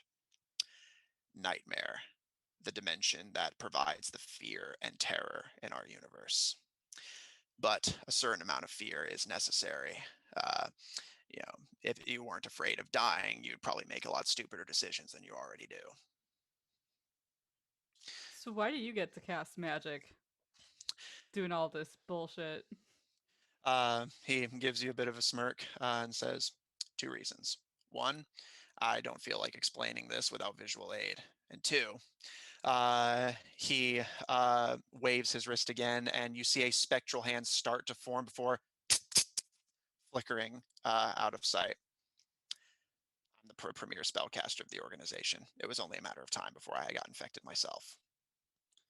But my backup plan if the infection progresses too much is to seal myself in a demi-plane until the cure is found. And I will need to cast some magic to get you guys there if you intend to go. When do we leave? Israel looks very like upset but like resolved of like we're going into the nightmare dimension. It's going to happen. And I'm going to do it and I'm not gonna like it at all. He gives a surprisingly sympathetic smile and says, Joshua and his father were experts in the dimensional planes. Nightmare, especially, was a subject of interest to his father. I can provide you with as much information as you'll need to survive there, but the rest will be up to you. Mr. Bramblepelt, you will be comforted to know, however, the dimensional planes are not subject to linear time. You could spend a month in there, and perhaps no time at all will have passed out here. This, and as the illusion fades, he gestures to the runic circle, was a creation of Mr. Mistlequill and myself, which will provide us point of stability within Nightmare. All you have to do is go in, find Joshua. If he found the cure, or the source of the infection at least, get him back here, and you will be able to return to the exact same point in time that you left. No time will have passed at all, no matter how long you spend in there. Is that the guarantee? So, As long as it works. so we could spend a few eternities in a realm of nightmares, and it's like no time passed at all. I'm not sure you know the meaning of the word comfort. The comfort, Mr. Bramblepelt, is that you will not have to spend that eternity in there while your home withers and dies across the continent. Yay. Israel looks very sympathetically acquiesced and seems to be like on the wavelength of if we didn't have to go to the realm of nightmares, I would 110% rather be helping your swamp right now. Same. I give On the Grayaz, like, a upside, pat on the shoulder. we are like friends with literal nightmares. We have literal nightmares for pets. And if it assuages your concerns at all, do bear in mind that when the plague is cured, myself and the other GSA agents will be much better equipped to assist you whenever our agents are not getting infected. And he kind of glances to Utaka and chooses not to continue, but looks back to you. We want to be able to help you, but we can't help you with all of our spellcasters out of commission. What? This is like the worst birthday I've ever had. That is fair. What do we do if perhaps we find Joshua, we come back, and suddenly we are 200 years into the future, and all of the city is rubble and dust? As I said, that is what Mr. Mistlequill and I's runic anchor is for. As long as we maintain it, you'll go in. A mere second may have passed in our reality, and you can return, as long as you make it back to the same place. Is At least Mistra with us? 57% sure that it'll work fine. Is Mistra with us? Yeah, she followed you.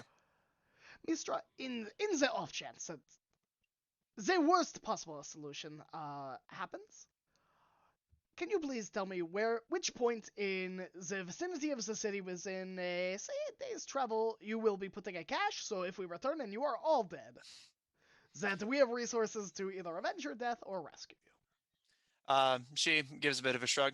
Everyone knows where to find it. I look at Avron pointedly. Ivron just gives you all the look like that. I'm confident that we are going to succeed in this with the best possible outcome. Insight check. No, I'm kidding.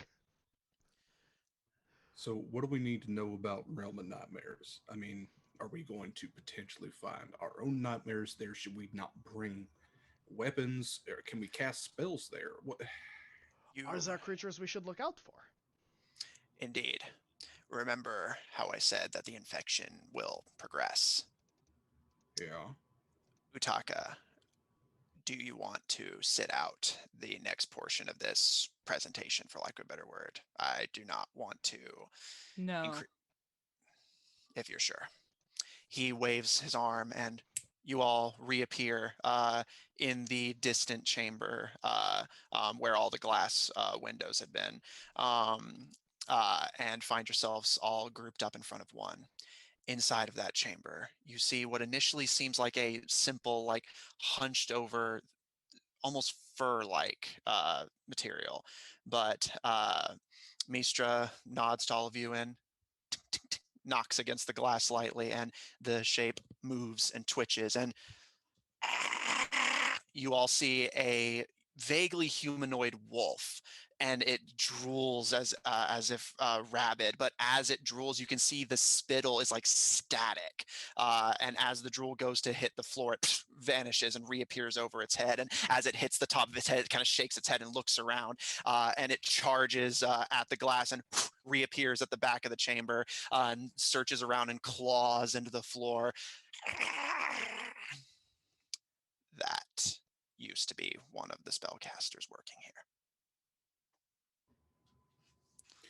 Is for I guess would Griaz be able to tell what this is? Is this a lycanthrope or is this something else entirely? Make a nature check. Yeah.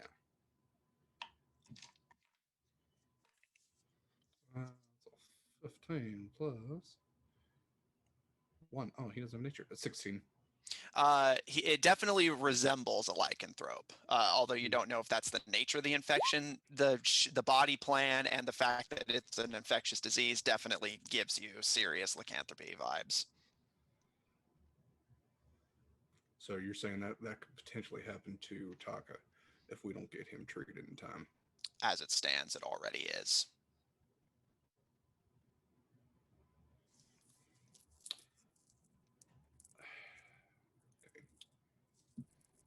I know the circumstances aren't ideal, but they are the circumstances we are saddled with. He nods to all of you and says, we'll give you a day to prepare, longer if you need. We don't intend to drag you all away from your time off just to throw you into the nightmare world, as you've so crudely put it. You'll need time to prepare, decide what to bring, but in the meantime, I'll brief you over what you should know. And he begins to walk. Do you all follow? He walks back towards the staircase. Notably, this is the first time you've all seen him walk anywhere. He normally just teleports from place to place. As he walks, he kind of thinks to himself and talks. From what Joshua, myself, and Mr. Mistlequill were able to gather, like most planes of existence, Nightmare is a actively thinking force. The longer you stay there, the more it'll try to get inside your head, figure out what you are and aren't afraid of, and refine itself around you. Nightmare is not a physical world. It is created only by the fears and phobias of the people in our world. The reality you see once you step through that gate is just a hodgepodge of the fears of people in Veilbright, the fears of people who lived here before Veilbright even existed, and the fears of people who may not exist yet. However, Joshua did manage to uncover some details of his father's research that, as long as you can keep yourself calm and unafraid, the monsters in that realm will be no threat to you. It'll be like you don't even exist. There's definitely a 1,000-yard stare on Israel at the moment. So, are we able to cast spells while we are in there? Because I have a spell to make people not scared. That's the other thing. Indeed, you can cast spells while you're there, and Utaka, it actually will not progress your infection further. However, the infection itself will remain. However, the reason we are concerning ourselves with Nightmare is that the infection had to come from somewhere. Griaz, you were astute enough to observe that this appears to be a form of lycanthropy. Yeah. I will say, you all note that Griaz did not say that out loud. Indeed, an astute observation. As far as we can tell, it's a form of lycanthropy that originated on the astral plane. We don't know how it managed to migrate its way into Nightmare, but there it now is. You can cast spells freely, but the monsters there can take a physical form and will pursue you, tracking your spells as you go. You can cast spells, but it will alert these creatures, which we are calling manges, to your location.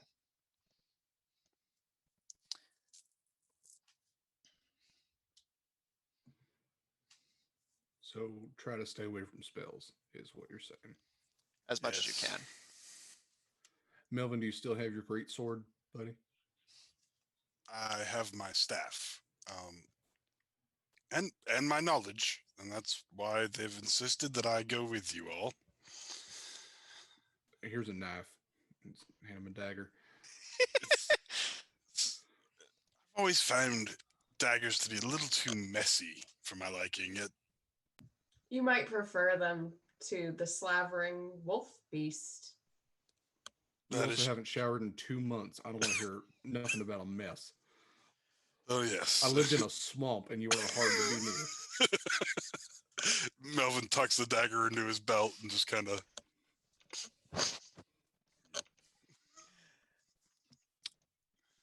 As I said, linear time will not pass while you are in the realm of nightmares. However, because of that, your perceptions are completely at the whims of an alternate plane of reality. From your perspective, you may be in there for a month, years, longer.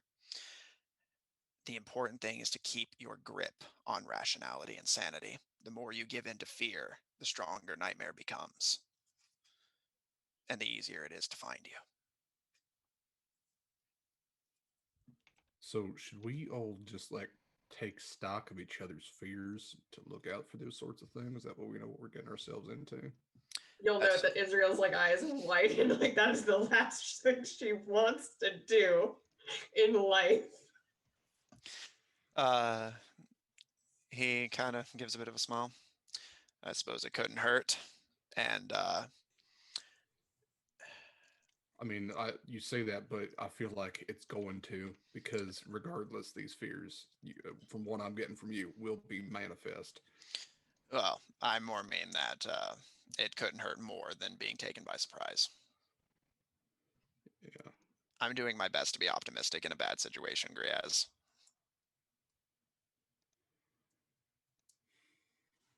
All right.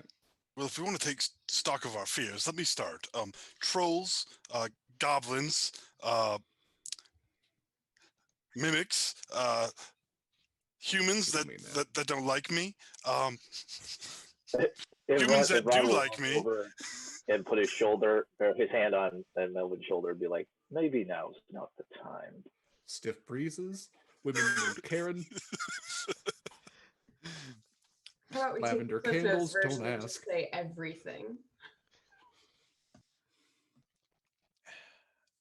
Yes, perhaps it would be better to list the things I'm not afraid of. Yeah, Mistra just kind of pauses for like half a second and then says, "Thank you for showing, Melvin," and kind of pats you on the leg. Sound like a telltale, like Mistra will remember this. I feel like it's more like the Evron therapy is working, and it's like she had a moment where it's like there's that pause, and then she remembers, oh yes, this is what you say when people are vulnerable with you. Doubt! I'm hitting that doubt button. This is definitely, I'm going to stow that away for the point where Melvin's at his lowest. Do you think we can bring in creatures that don't like think like us? Like Junior over there. Thumb towards the mimic. Indeed. Yeah. You can bring anyone or anything that you think may be prudent to bring. And I have already made arrangements with Detective Mistra, and she kind of gives a wave, to have your friends in the organization see you off before you go. We had friends. Tucker, are you going to bring Barry? I'm actually kind of interested in what Barry's fears are. Like a giant boot, I'm assuming. I was going to say the same thing. Newspaper, perhaps. Right? Magnifying glasses. Yeah. I think he's I'm a little actually- big to be scared of that. I mean, giants exist.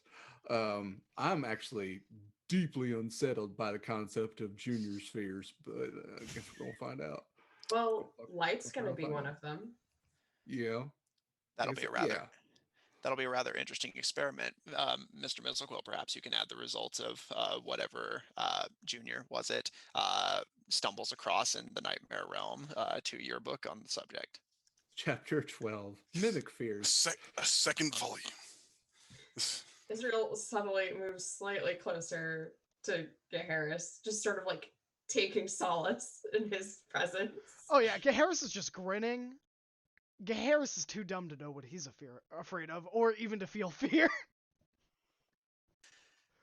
As you all approach the bottom of the staircase that leads up into the laboratories from here, Tails turns back around and looks over all of you with a very pinched and pained expression and says, "I am deeply sorry that we had to call all of you back into active duty in such dire straits, but our options are running thin, and we won't be able to assist you in the field without Enough of the apologies. What do we need? That's up to you. Be here first thing tomorrow morning. Mr. Mizzlequill and I will finish the runic circle, expand it a bit in case you all want to bring mounts and allies into Nightmare. Whatever you bring is all you're going to get. We can't offer you much support on our end, but we will keep the rune active and functioning until you return. You're saying we could be there for near some long ass time. What can we? Is there food there? Is there water? Nothing I would recommend eating. Then we should bring extra rations. Indeed. Will we have to worry about that sort of thing when we're there? The world around you will not be constrained to linear concepts of reality. Unfortunately, you will be. So yes, I would recommend preparing supplies as much as you can. And we're immortal, even if the plane isn't. Indeed. But Mr. Scott said that in the event that he was stranded, he would work to establish safe zones. So it will be possible to find rest, but you'll have to search. The world will be constantly shifting around you, trying to figure out what you're afraid of. And once it finds it, it won't stop hammering it until you're dead or so terrified that you'll wish you were.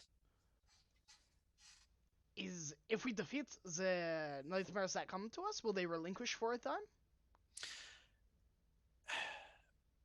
For a moment, but you're in a world of nightmares.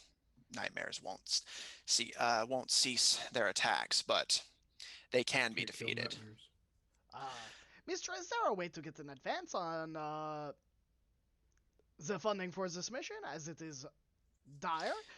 Healing potions, so that we don't have to spend magical energy to heal ourselves? And here I thought you would just take the satisfaction of a job well done in rescuing the friend who helped you in your escape from Vermin Hollow all those months ago. Enough. I live by the rule of believing that most people are dead, and that best case scenario, we rescue them, but the worst case scenario and most likely scenarios, they are already dead. She kind of glances to you, Griaz, and kind of winces and, yeah, here you go. And she tosses you a fairly sizable sack of coins, Harris. Help for the supplies and an advance on the payment for this mission. Bring him back home safe, and Then we can get to work on your case. And she looks to you and with a nod, Griaz. All right. So while we are all here, the most knowledgeable people about the realm of nightmare, perhaps we should all make a list of things that we would definitely need. Do we have? We need potions of healing. Which are Melvin. those unaffected by the spell? Because they're not necessarily innately magical, and you would know that magical items are also of like seem to be relatively safe to use, although sales of them in the area have obviously considerably dropped. So, Well, you So what can't you're make saying a is magic now is the item time for unless us you to buy cast the magical magic. items at a The discount. prices are hiked. This is like buying toilet paper like a month into the pandemic. Yeah, But- exactly. It's they but can't the- make more of the magic items because they can't cast the magic to make the magic item. You know, if we can't find them in shops, I know some folks who might be able to get them off the shelves. the specifics of your journey will be yours to decide on. But in the meantime, as I said, you'll have the day.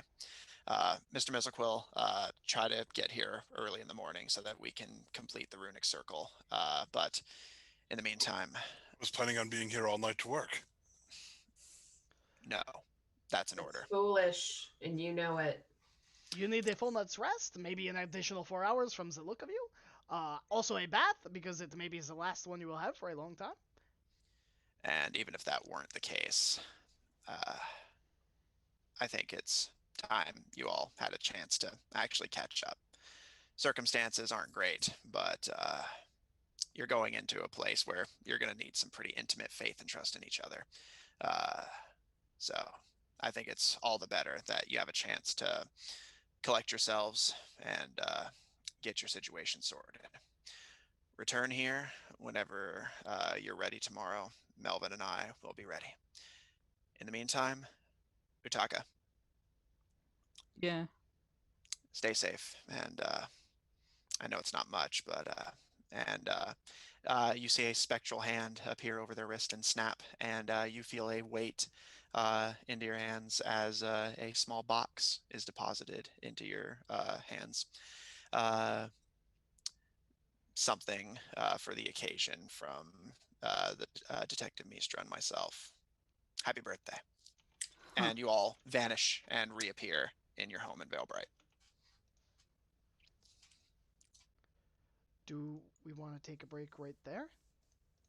Yeah. All I think right. that's a good break place. Yeah. All right. All So, right, everyone. we're going to take a break. Yeah, we'll be back in 5. Stay tuned. We love you. Ba ba ba. Until 5 minutes from now.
And we're back! Thanks for waiting, everybody! I hope you didn't miss us too much. Matt, would I you like hope to... you did. Oh, rude. Matt, would you like to bring us back in? Indeed. So, as the cool autumn chill settles over the city, about mid-afternoon now, the group has reunited, although under less than stellar circumstances. The Children of Redside have all but declared open war on the Goldshine Supernatural Investigation Agency. Cases are popping up more and more frequently. And a friend of yours from a previous adventure has gone missing in an attempt to assuage the magical plague of extraplanar lycanthropy that is sweeping the city. So, you all have decided to take on the mission of traveling to Nightmare, the dimension of fear and terror, in an effort to rescue your comrade and find the source of and potential cure of the plague sweeping the city. Tensions are high, as all of you know full well what this means, that the longer your quest takes, the higher your chances of being forced to confront your personal phobias in a form that can very much physically kill you. You are all transported back to your home, give time to shop, recoup, and actually enjoy yourselves. As those of you who have known Utaka did catch mention a few times that it is Utaka's birthday. Um, as you all find yourselves back in the dining room of the small house that the GSIA bestowed on you on the outskirts of the city, what would you all like to do? I'm leaving the room with my box. I don't want to talk to anyone right now. Israel's gonna break out the cake and Nope. tell Utaka as he's leaving the room, cake's in an hour. I'm gonna stomp up to my room. Melvin is sleeping in the corner. He it finally overtook him now that he doesn't have something to do for 8 hours. Israel gently asks Griaz, would you put him in a bed? Yeah, it's so tough having kids. I mean, the teenagers stomping up the stairs, just picks up Melvin, just cradles him like he has so many times before. All right, sweet baby boy, let's get you to bed. Melvin nuzzles into Griaz's fur. Oh. All right. You smell terrible. Riaz, you take Melvin, the unconscious Melvin, upstairs, following in the wake. Melvin the unconscious, yes. Melvin the unconscious, following in the wake of Utaka's stimpy stumps, leaving Ivron, Israel, and Geharis alone in the dining room. So that was interesting. Who is ready for another trip to Vermin Hollow? Because that is what I assume we are all going to. Worse.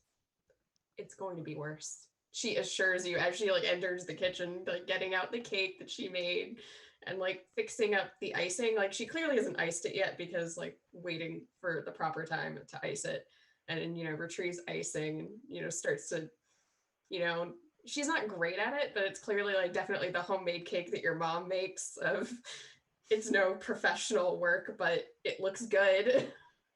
And it is whatever flavor Utaka specifically requested that wasn't too expensive. So you can fill in what it happens to be. It's a carrot cake. Oh. It's a carrot cake with some cream cheese icing then. Mm-hmm. So, Ivron, what have you been up to these past few months? Well, mostly working, brother. I'm more interested in what you've been up to. Aristocracy and dealing with them has never quite been your style. How did that fare? You know me, I can be very persuasive when I need to be. Whether it is at the point of a sword or the point of a word, easier works. I was able to make a few contacts with a few nobles. A few of them were able to provide me with a little information on the in our investigation. Ron would look over his shoulder and be like, Well, not sure if you want to talk about it here, but what Uh, did you find? I do not mind. Dinah Little is a noble that I befriended.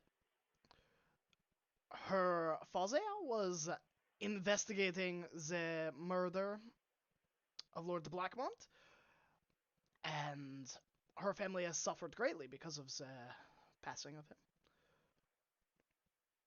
As the Hell Knights frequently bartered with her family for resources. After a little bit of digging, she told me that her father investigated on his own time and concluded that it must have been an internal issue.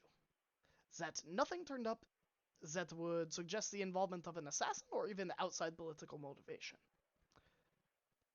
So, but I am not entirely sold on that. But her father has ended the investigation recently. Well, that would make sense. I too did my own investigation here, uh, going through the jailhouses and the local prison, and trying to interrogate as many local criminals as I could. They say the same thing. No assassin took credit for it. Everyone just says that it probably was foul play, an internal issue.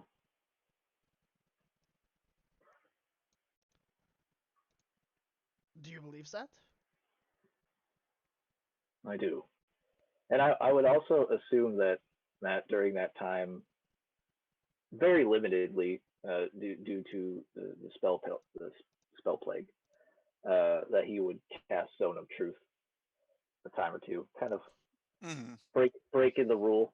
Yeah. Once Yeah, it's with yeah, especially with downtime, like assuming you had infinite time and energy to pursue something or relatively infinite, yeah, you are pretty confident, and you at least are pretty confident that they believed they were telling the truth. yeah.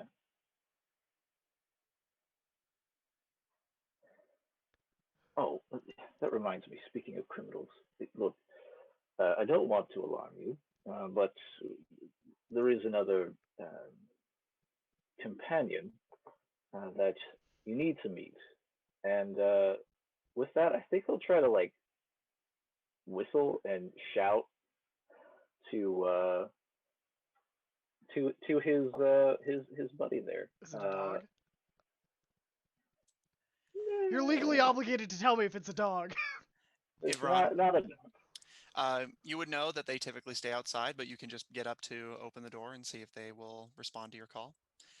Garrus, as your brother opens the door and gives their call, you see a shadow pass by the window of the kitchen, and stepping into the door frame, you see this incredibly muscular, like well-toned figure of a quadrupedal creature that's physique almost reminds you of something akin to a goat, although it's massive, the size of a lion, with a single curved horn jutting from its head.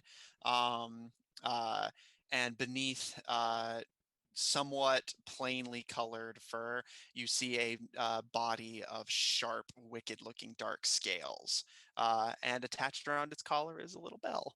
Um, and as they kind of like look from side to side, their eyes kind of lock onto you, Harris, and they just kind of stare at you for a second before, "Bleh," and then like kind of bends down to like just start kind of like grazing a little bit with some loose shoots of grass on the porch. That is so adorable. You did not tell me you got a pet. not a pet. Don't say that out loud. Yeah, Harris, meet Yao. Meet ya? Just just Yao, but he needed to make sure that he wouldn't attack you. I guess is the best way to put it. And he would, I guess, Ivron would go into how they met. They went to, or Ivron again went with Briaz to the monster fighting pit and saw that this creature was being uh, mistreated, essentially, fighting against their will and fighting to be freed uh, from having to, uh, be exploited to earn the pit boss's money. And so, with the help of Griaz, Ivran was able to free. I think it's pronounced Zaishi, Zishi, Jieshi. Jeshi. Yeah, I'm not good with the Asian languages, but Um, uh, I believe it's Zieshi or Zaishi. And Geharis, as that name is said, make me a history check with advantage. Oh. Oh ho ho. Okay. Well, that's like a whole whopping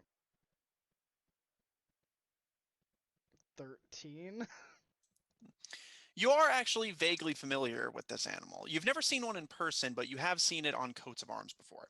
You know this to be an animal associated with judgment. It is supposedly, if the rumors are to be believed, a creature that is capable of innately telling a person or creature's alignment and where they stand on the good and evil spectrum at a simple glance, and will attack a person of evil intent on sight.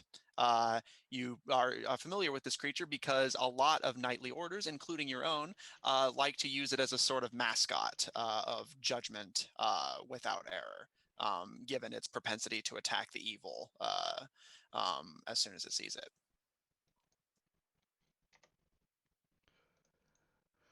Well, it is so good to meet your acquaintance. I'm Harris Nervals. I lean over towards everyone. Does it understand what I say, or? it, probably, I guess kind of shrug and be like, yeah, I'm pretty sure he seems to understand when I talk to him. Because it looks like it is eating one of Utaka's shoes. Like, It kind do of you like want bats slightly at the shoe and then just kind of tosses it to the side and kind of shakes its mane of hair. Taka knows not to leave their shoes out there. It kind of like paws at the doorway, almost contemplating before kind of like and like shaking its head and just kind of curling directly in front of the doorway, making it very difficult for anyone else to get out, and just lays there. That is fine. So, You're to? muted. Unless I think at that point, uh, hmm, why is it? No. Graham was muted. I yeah, I mean, was sorry. muted. Oh, okay. That was me. I saw he was talking, so. That is okay, because all I was saying is that is fine. I wasn't intending to leave. How is Francine doing? And Mr. Tenniel. If Ron would go on to tell him how Francine and Mr. Tenniel are doing. Yeah, is Francine allowed to live here? And if so, she's probably. You guys did request that Francine be allowed, and Euron allowed it on the principle that at worst, Francine is just kind of petty. You all living here would know that Francine typically hangs her out around the house, making small jaunts to the market square. It took a bit of doing, but you guys did manage to convince it to stop stealing, although it did build a small hoard of items in the attic that it likes to sleep on. Um, uh, and Tenniel has actually gotten himself a position in the GSIA headquarters as the person in charge of interviewing the other subjects, using his powers to create a sense of calm in the event of panic and coerce the truth out of particularly difficult interrogative suspects. Avron, you would know that he's been particularly busy lately trying to keep spellcasters for whom the infection is progressing rapidly calm by simply making them unaware of what's happening.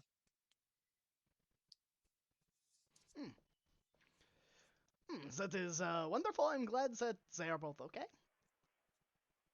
Yeah, doing well. I mean, it has only been 2 to 3 months, but yeah, we've just been very worried about what's been going on out there, and I know that Mishra did say that you all were the best, but it's true. we've done efficient and effective work since we joined up with the GSIA. And while this team has challenging dynamics, I think that we can do this. I mean, you have my sword. There is no Azea place that I would be willing to jaunt to if it was not you leading us. Um, as they say, the only thing really to fear is trolls. Israel calls from the kitchen, and so she's stepping out, wiping off her hands. Avron, would you go make sure Junior doesn't get the cake? I need to go upstairs for a few things, and I figured I'd show Gaharis his room. Ivron would bow graciously and then get GTFO. All right. It wasn't really an implication, but she just really is scared that the cake will be eaten if no one's standing over it. This has been a repeated problem in the house. All right. It was secretly Melvin sneaking in and just like, just like leaving.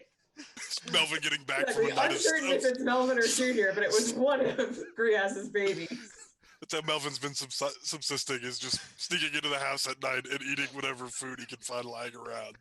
Now, where are my boys? My boys always getting up to trouble. Ivron's hitting them with the brooms, like, get out of the kitchen, go. Yeah. Like pies on the windowsills, just Melvin just here there for you. Melvin and Junior finally bond over stealing a pie. Melvin's gonna learn levitate just so he can hover by the pie scent, the cartoon style. Yeah, I wonder if there's like if pies like cast mage hand, and that's like the come hither is. That's one of them mage hand pies. All right. Wily bastards. All right. Speaking of which, Griaz, anything notable from you, or are you just gonna carry Melvin up, lay him in bed, and then head back down? Yeah, at this point, he's probably got Melvin in bed, got him nice and cozied up. Is definitely trying to keep track of Junior, but Junior probably slink off just a little bit. He'll probably pass by Israel and Gaharis on the stairs and just, hey, we're still doing the party tonight for Utaka, right? Yeah. We're going to need it where we're going. After all, I have a secret present ready. The first trinket was just to distract it. Yeah, I think Israel sort of like smiles to herself and looks back and nods and is like, I have something too, so it's actually what I'm getting. Let's let him pout just a little bit longer. Just let him, get all his angst out. Yeah, I told him cake in an hour, so we haven't. All right.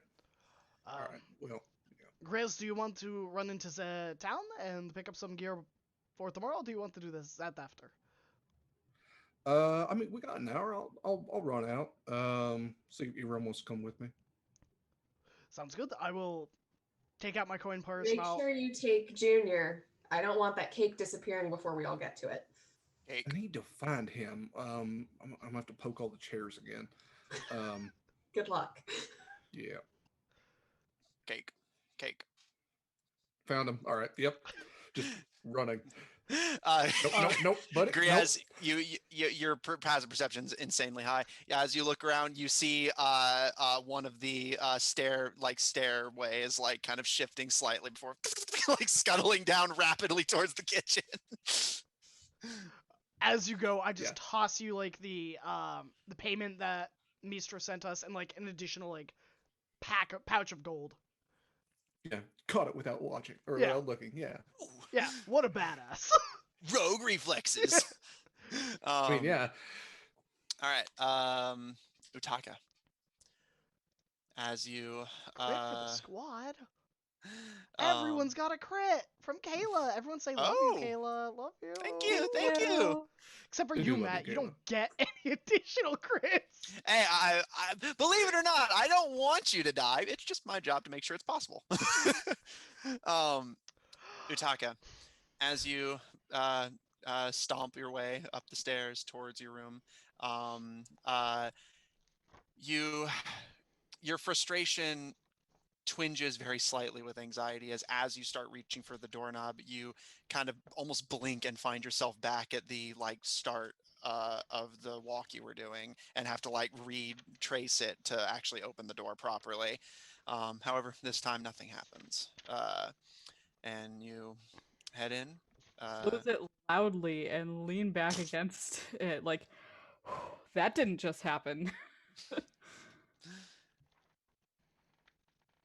Everything's fine.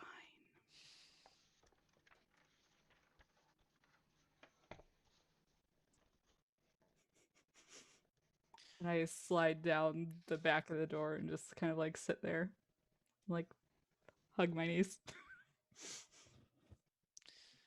Okay. Oh no, my boy. Surrounded by like posters of local bands and I share this room with Israel, I think, because we don't have that many bedrooms. Yeah. Almost everyone has to double up in some way, but yeah, it's up to you guys to determine the arrangement there. so there's like teenage angst on one side and like warlock angst on the other. So it's just a very edgy room.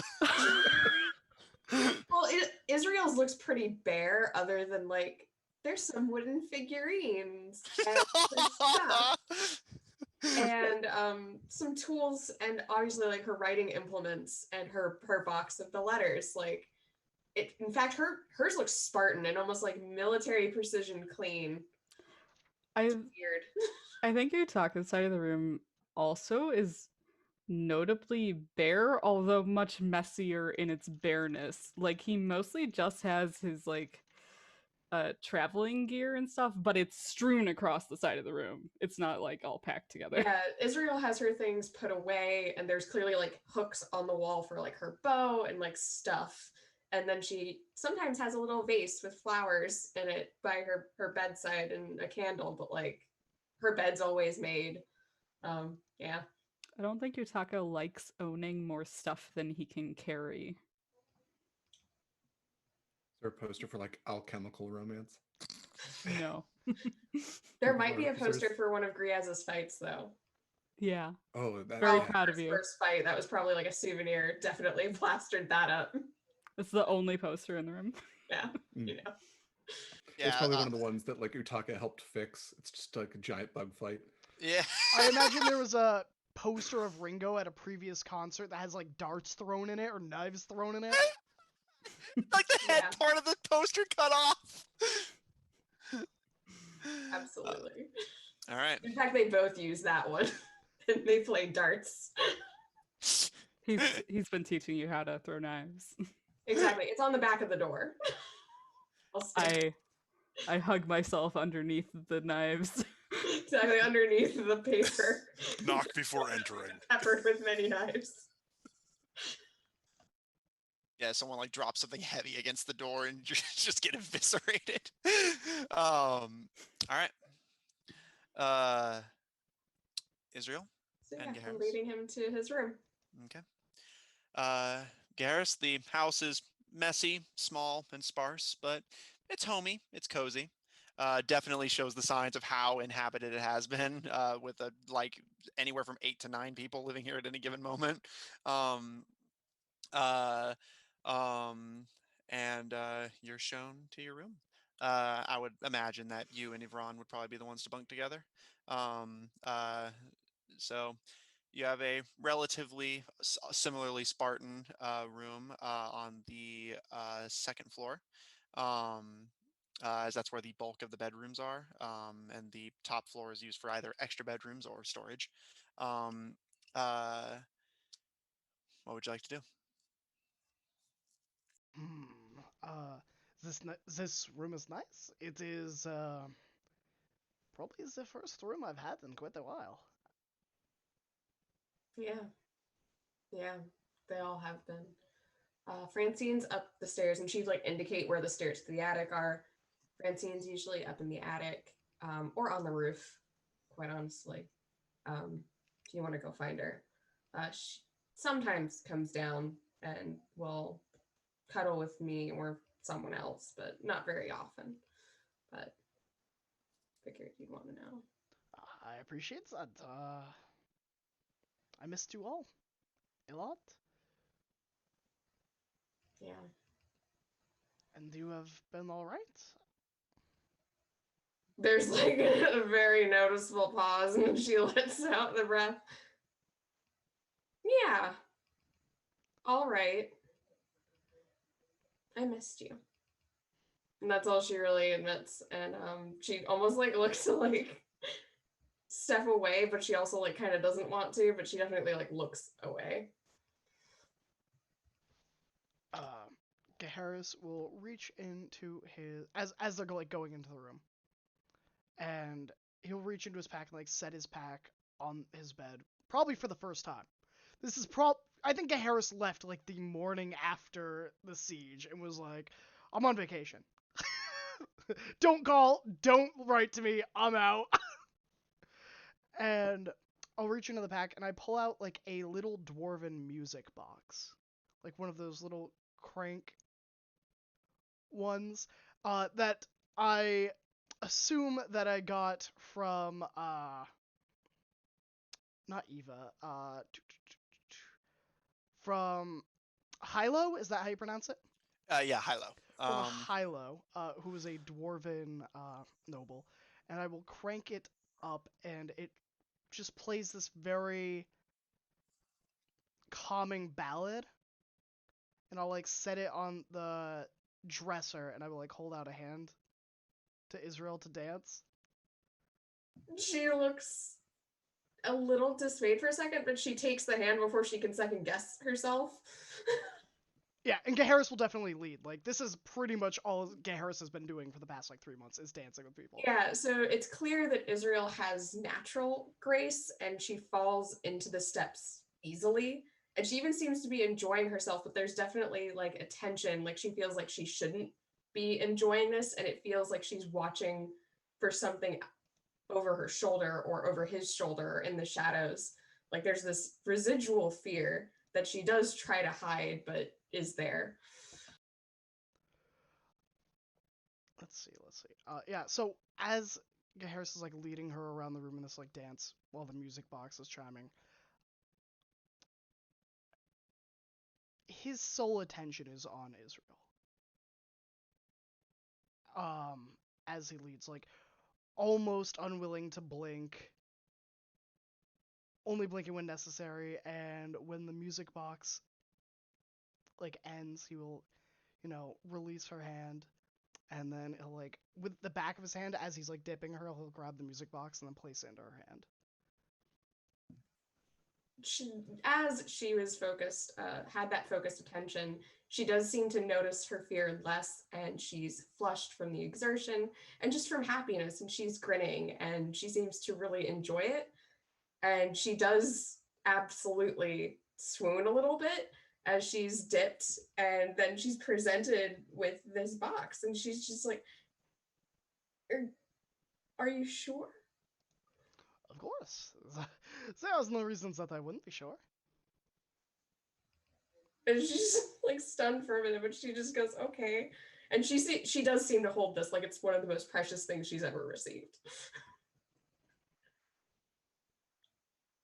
And when he lifts her back up onto her feet, she just continued to stand very close as she just looks at it tenderly and sort of examines it and seems to appreciate the craftsmanship as she, would gently close the thing and just like hold it. They say that that music box is one of only three ever made by that craftsman. Their name was Dagori Dernson, and they were a master of the craft, and because of that, it took over a century for each one to be crafted. Based on her, I guess, proficiency with wood carving, her family was a bunch of wood carvers. Would she properly appreciate, I guess, the craftsmanship that went into this based on, I guess, that knowledge? I'll say you don't even have to roll. Yeah, it is intricate. It's beautiful. The mechanisms within are fairly advanced, and the music is soft and soothing. And she holds it close and she looks to him. And it's very clear that a lot of the lines, like a lot of the hardness in her face is gone. And it's a very soft look that she gives him when she says, thank you. You are welcome. And she sort of sits there and sort of enjoys and stares in the moment before she sort of like realizes that she's just standing there silently like a weirdo. Oh yeah, And Harris's tail like starts flicking, like he's like, oh no, I didn't prepare this far. Oh no. And so she take a step away, and it's like I guess I'll leave you to settle in. Kate's in about half an hour now. There's a bathroom, and she direct to where the bathroom is. Like they have Bottom bathing floor. supplies if he wants to freshen up or whatever. Yeah. Towels, etc. She seems to like lose herself a little in like the housiness of it, because that's definitely a space where she's more comfortable because she's had siblings and she's like, I know where everything is. Probably Griaz is the only other person who keeps track of the stuff in the house like she does. Because they're the responsible adults here. Well, Ivron probably does, but he's not around as much, so yeah. And then as she's doing this, she's like slowly making her way to the door and like inching out. The creature on the porch kind of like just kind of watches you cross over. And you, Avron, I'm assuming you passed on this creature's judgmental ability. And Israel, understandably, you're very hesitant to be near it as a result of that, but it just watches you kind of inch past it and kind of gives a kind of settles its head. You would know that it's basically been like it's basically been like a sort of cat. It just kind of comes and goes from the house. Doesn't stray too far away, but definitely doesn't like just live there. Like it lives near there. um, uh,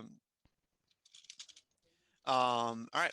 Does anyone have anything they'd like to do before returning to the house with cake being served for the party? Israel's gonna knock on the door and ask Utaka to briefly exit. She needs to change, and etc. Does she explain that that's why she needs in the room? Yeah, she says, "Hey, I need Okay. to change. Like, how about?" Riley, do Okay. you want to describe our room? Yeah. Yeah. We have bunk beds because there's more room for activities that way. Yeah. There's like a What pair sort of of nunchucks on the activities? wall.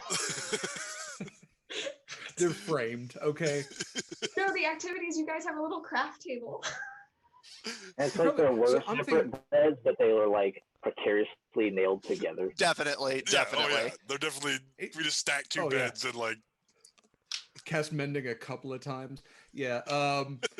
And like Griaz has to be on the bottom because otherwise, like the legs would be like dangling off. Your Melvin up fingers there. to be on the floor.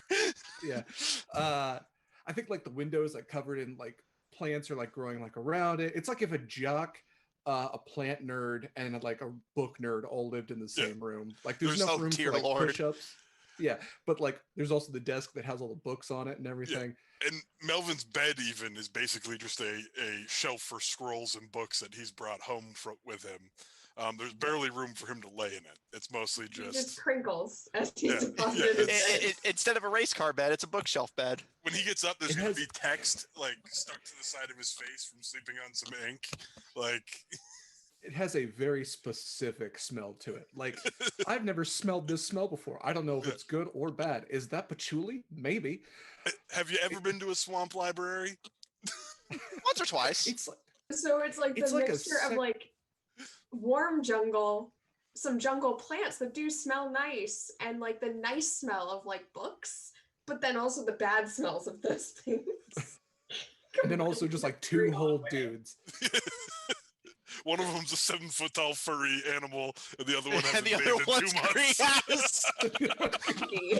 That's what we're gonna say. It's like the second story of a fraternity house, and I would know. That is where I'm pulling from is I don't know what this is. All right. A room suitable for only those two characters and no one else.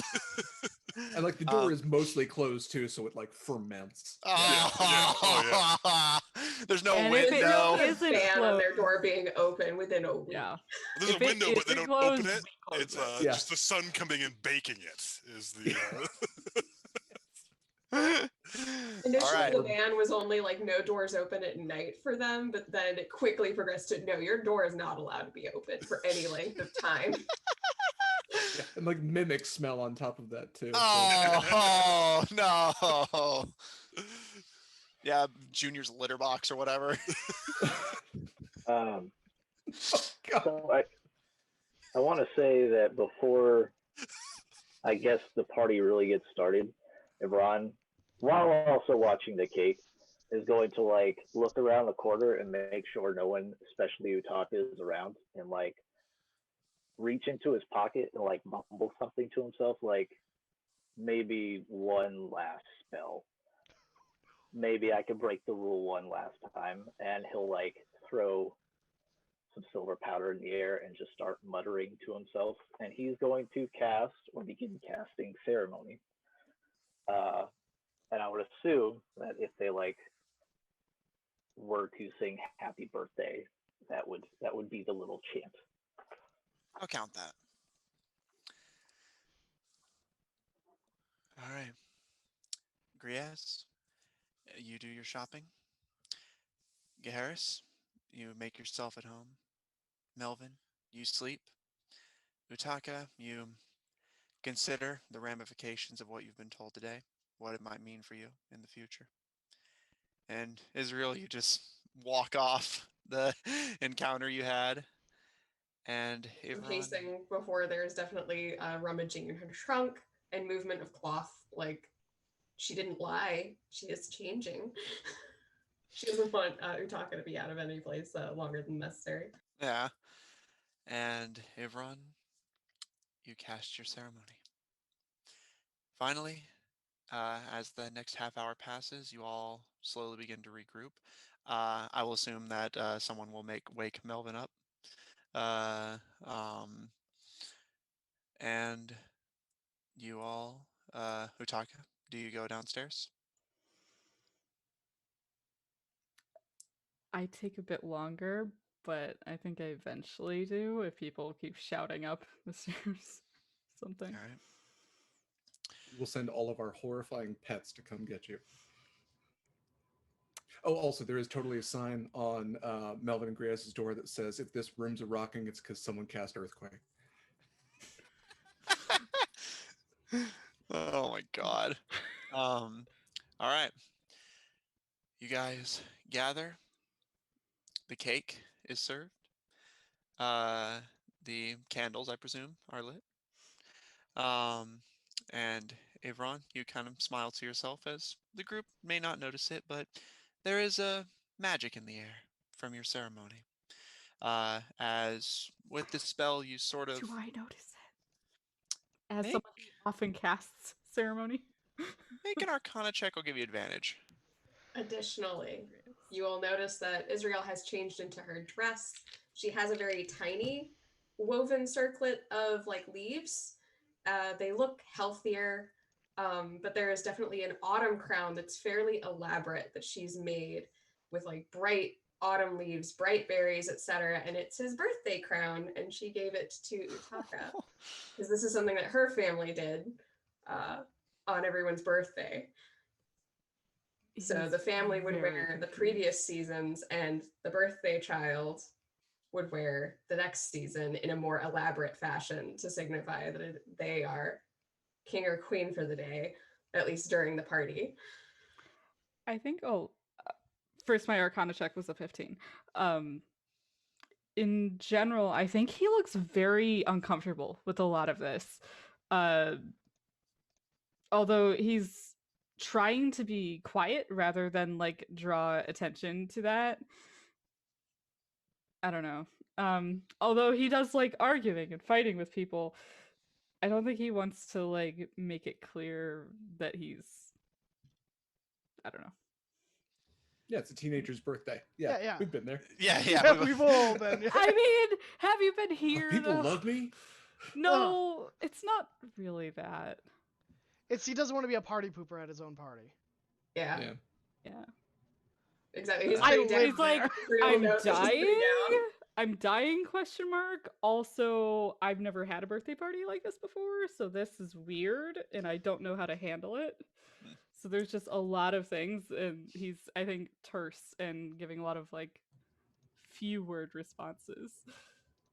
Israel Grizz will doesn't break seem out to the be liquor taking then. it personally because she seems to understand the whole like I'm dying thing is probably hanging over your head, but she's definitely giving it a good try to make it at least generally celebratory. And there's definitely booze on the table. Like all of the booze that they have collected thus far is out in addition to the cake.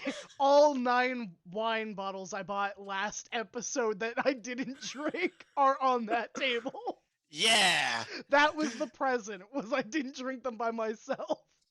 Hey. All right. The wine is served. The cake cut. Uh, and Israel, as the sort of host of the party, do you want to? You don't have to actually act out if you don't want to, but will Israel be leading the party in song?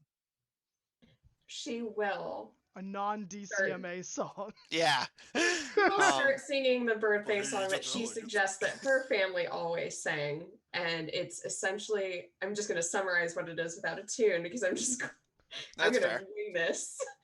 But it's very folksy, and it definitely talks about the turning of the year and about growing older and how it's both happy and sad, but that there's well wishes for the person growing older. That's this general sense of this song. And it's cute and folksy and a little quick, but people would catch on quickly to singing it with her. Yeah. It's a song made to be like easy to, almost like a sea shanty, easy to pick up and get the hang of. Exactly. And it's only 2 verses long, but everyone joins in the next to last chorus, and they're all able to say, happy to ADU. You're nearer And to she looks death, kind of but that's sympathetically of okay. like, it's not that happy, but like, you're older and we have cake and wine. And that's about it. and Utaka, as you kind of sit uncomfortable, both with the recent revelations and with the nature of something that you've never experienced before, you look to the air and see that there's almost this sort of glamorous glitter to the air around you, almost like dust shining and suspended. And initially, you're not 100% sure what to make of it, but you hear this light buzzing, almost as if from a fly in your ear.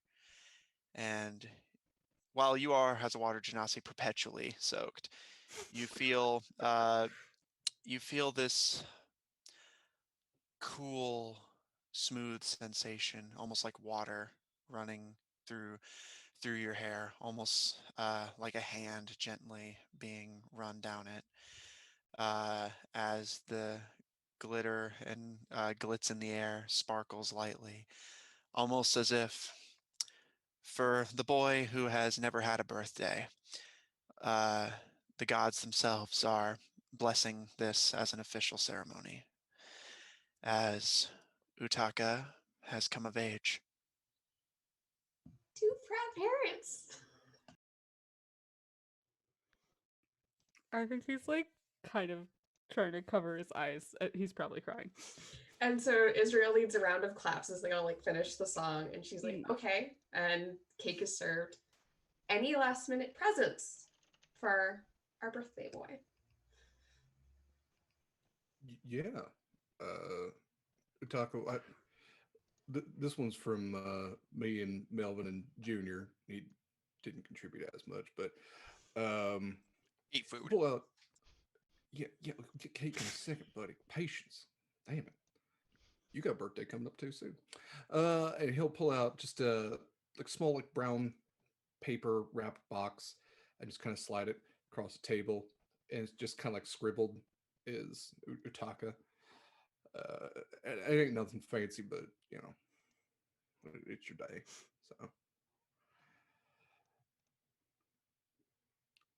He takes the wrapped box and almost doesn't seem to know what to do with it. Israel encourages him, go ahead and open it. Okay. He will open it uncomfortably. This is a lot more attention. I don't think he knew what he was getting himself into. Israel's like partly like low key pleased, so he's a little uncomfortable about it because it's like, wow, you said you wanted a birthday party. This is what they are. And inside is a potion vial, which kind of has like this swirling, almost like silvery liquid inside. This Melvin helped me with this. We used some of the scales we got from Francine, some of the mimic bits we got, a couple other plants I found, but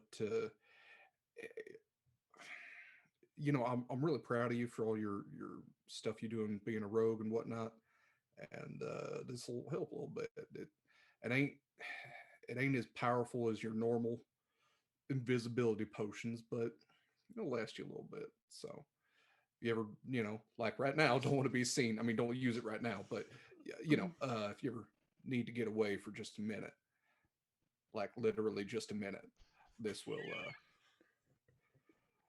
help you do that. And also inside is a necklace which has a collection of various monster teeth on it, which he kind of collected from the sand floor of the fighting pit. And that's just to make you look badass. So, if you want to wear that, I just picked up what I could. Thanks for helping out there too. And happy birthday, bud. Thanks. After people aren't paying attention, degree as it, Melvin's gonna slide over and kind of just whisper, "Thanks for covering for me." Like it's roommate bond, buddy. Yeah, I got you. All right, who's next? As you asked that, Israel, there's a light, almost tentative, at the door. Oh, so that's probably Nathan. That sounds like his hooves. I have a limited repertoire of sounds I can make with my mouth, bud. Israel looks tense and startled and doesn't like the interruption because she's already running through all the terrible things it can be. Junior, get the door. Sort of steals or something. Goes, well, would you get the door then, Garrus? I don't mind getting the door. No, I got it's all right. Okay. Yeah.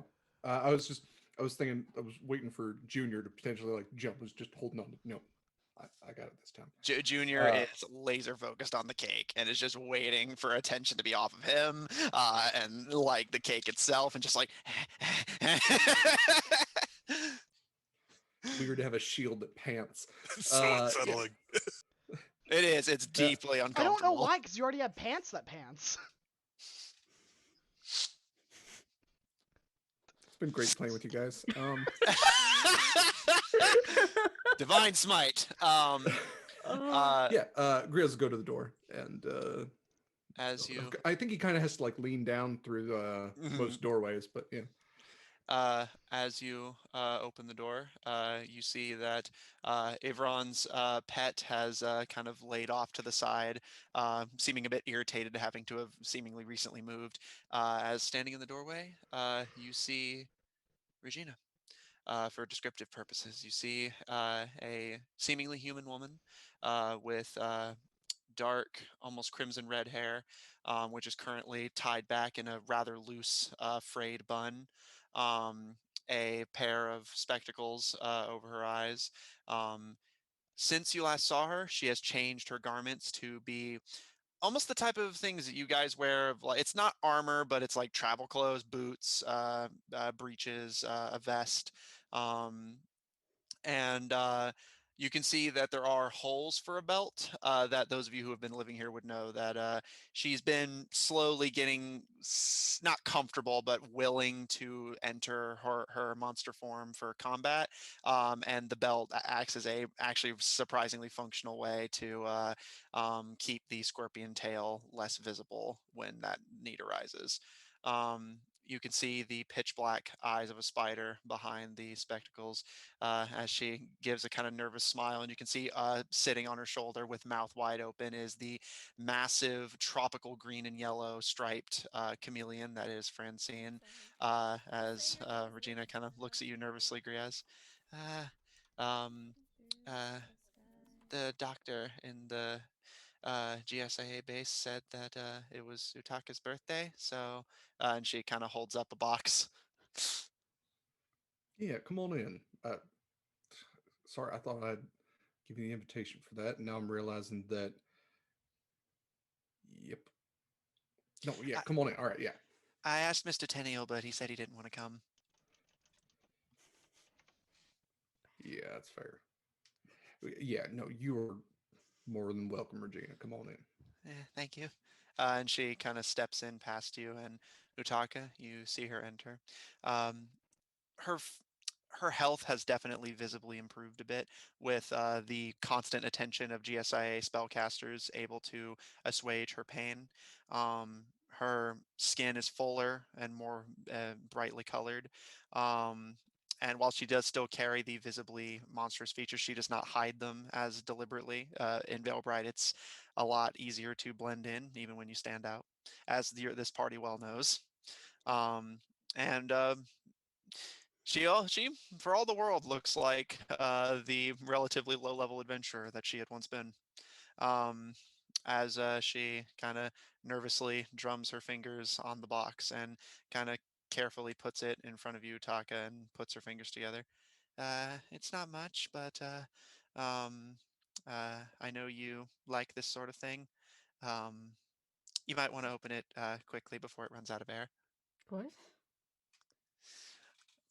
I give her a look. She seems to have caught me off guard. And hearing, I think, her voice, I did wipe my eyes. They're not wet anymore.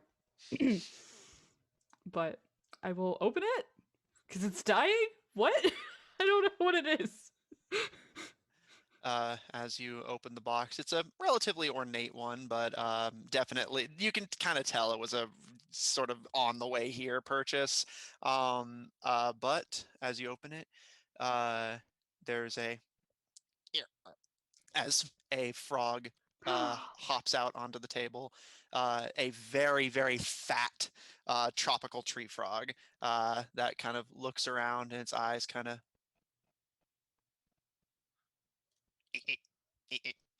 and it hops a little bit across the table. I pick it up like it is a precious thing.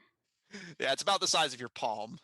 And she kind of puts her fingers together nervously and says, it's a jungle thing. It's supposed to be able to camouflage. Um, I know you like sneaking around, so, and I know you like gross little things, so. Yeah, okay, that's fair. I gotta make sure that Garnet doesn't eat it. Low key, he is a gross little thing. Like it tracks like. Utaka deeply resents people calling him little. He is 5'9". Thank you. It And isn't Raise your his hand for fault characters over that 6 everyone feet. else here is tall.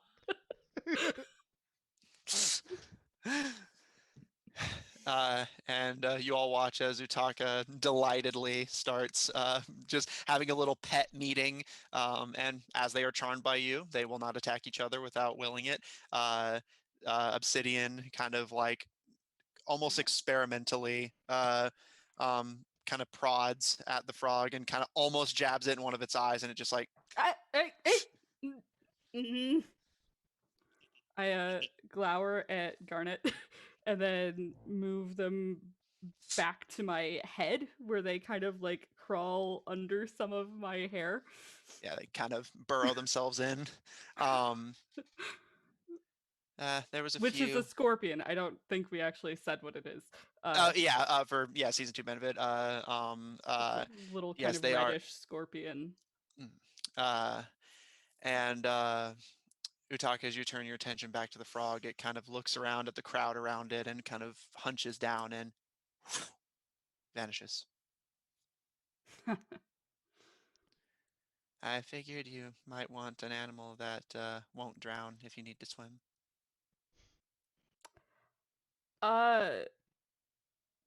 Yeah. Thanks. She kind of nods. She's looking around, seems really unsure of what to do with herself now. Francine, for their part, is just immediately trundling over to the cake and kind of like inspecting it. Oh yeah, I Israel give is Francine a reminding hug. Francine. I zip over and give Francine a hug. Francine immediately like encases your head in their massive, strange chameleon hands and just starts gnawing on your horns. This is fine. We're back. There is a bowl that is prepared for Francine to make it easier for them to eat. And there is cake placed aside for Francine, should Francine want it. And of course, Israel would invite Regina to, go ahead and either stand or like pull up a space here, and would give her cake and some wine as well. She gratefully sits down and accepts. Is there anything you guys would like to do over the course of the night? I think there's a few more presents. Yeah.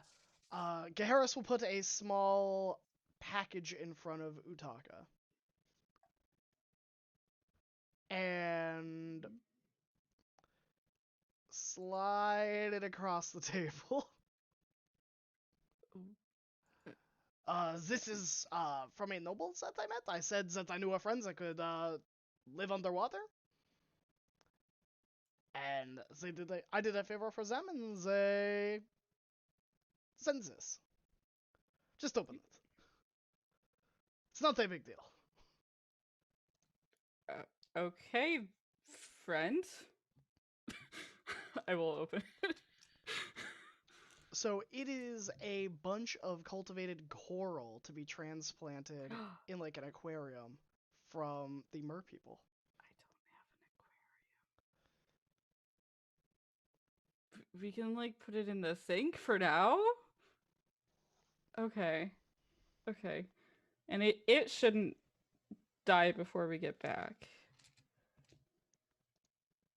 Probably not. We can prepare an area for it. Right. We'll get an aquarium.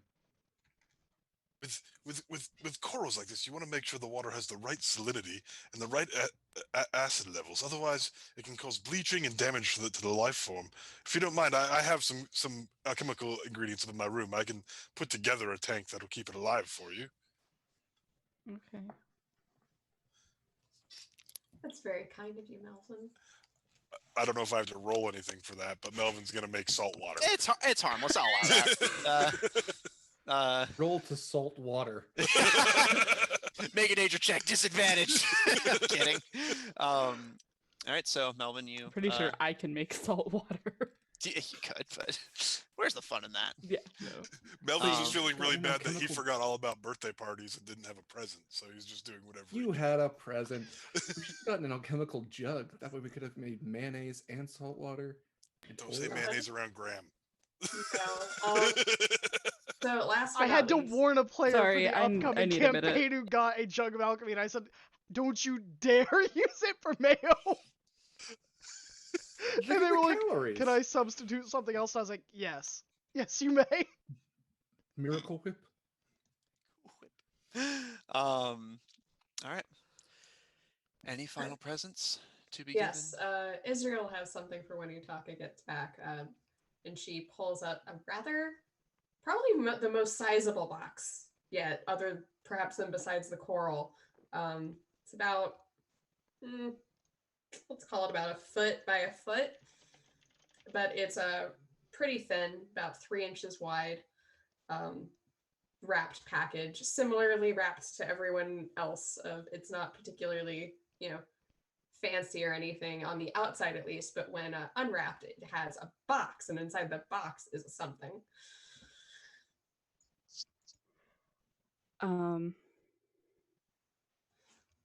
It's a box.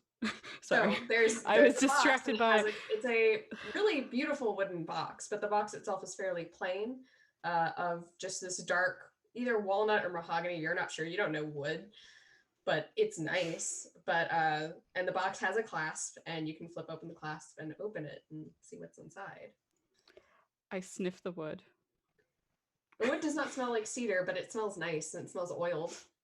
Okay, I'll open it. So inside, on this padded bed, you see an intricately carved sort of incense stand, or what could be part of a shrine, quite honestly. And it has the holy waves of amphitrite, and as well as the symbols of Ninkalim flanking it, and has a board where you can place incense and have like your own setup shrine like in your room. And this is an intricately carved piece. It's been oiled.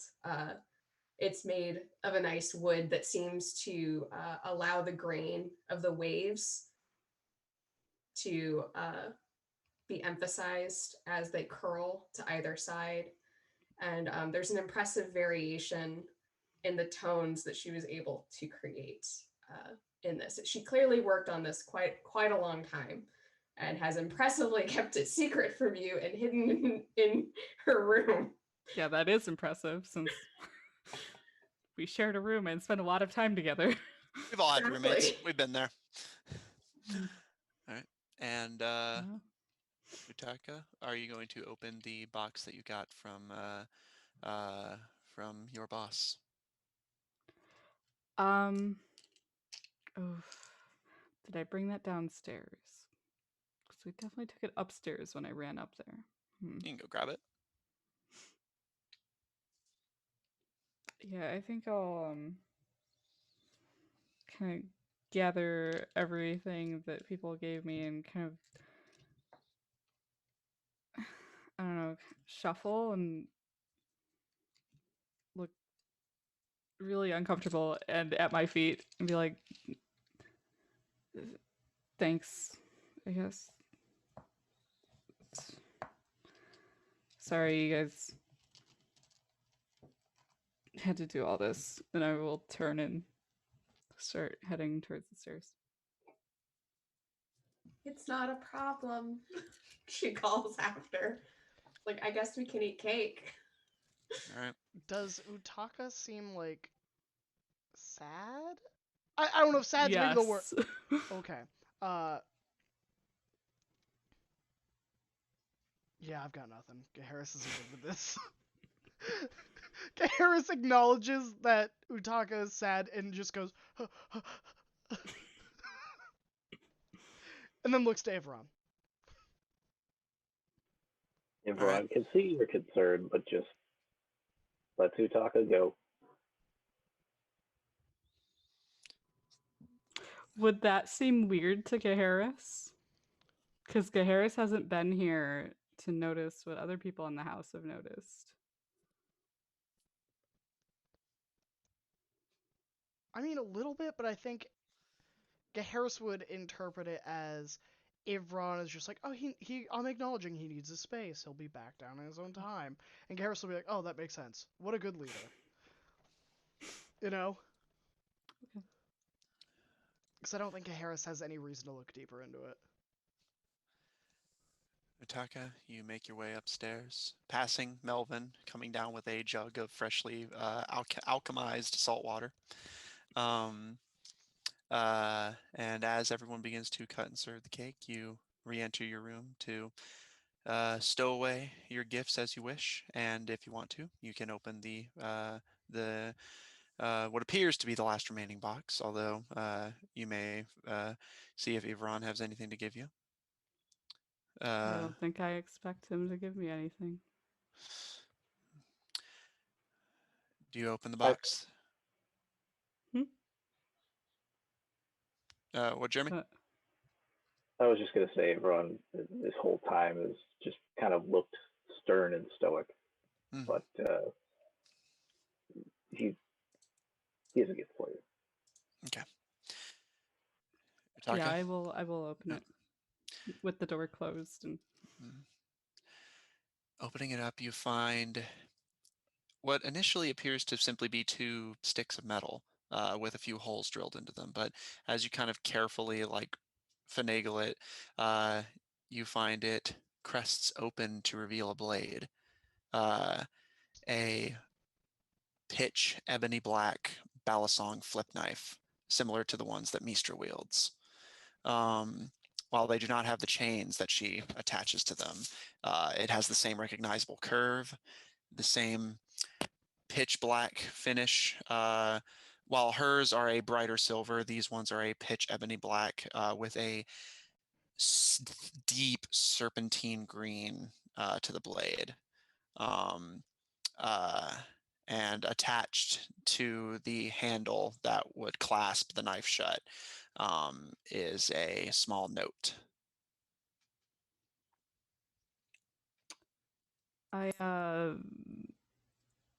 toy with the blade first and take a step in and look at the poster that once had someone's head on it that no longer does, and I consider throwing it. And then I consider what would happen if it disappeared and appeared behind my head, flying at me. And I don't throw the knife. I will look at the, the notes. Written on the note, you have seen Mistra's handwriting multiple times as you have gone through her documents without her permission And before. doctored them, yes. And doctored them. You are intimately familiar with this woman's handwriting. You see a few messages, a lot of which have been scrawled out, almost as if she took several attempts at this before settling on whatever she landed on. Getting past all the scribbles that have been crossed out and exonerated, you eventually do find some actually legible, if somewhat rushed, handwriting.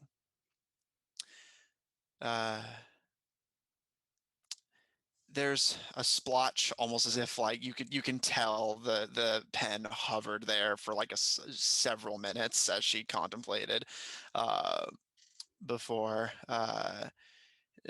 it simply says, "Thanks for your help. Sorry for everything else."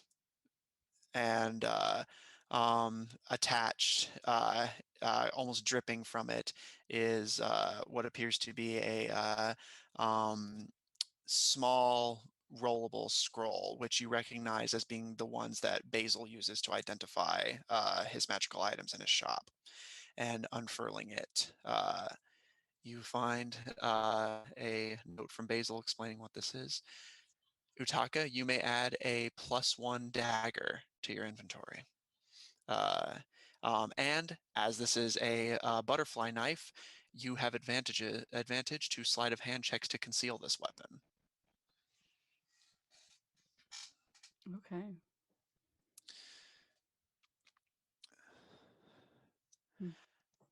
I will familiarize myself with the blade as I go and sit on my bed alone during my birthday party. For those of you downstairs, cake is served, wine is consumed. Utaka, do you return to your party at any point, or are you going to stay up there for the night?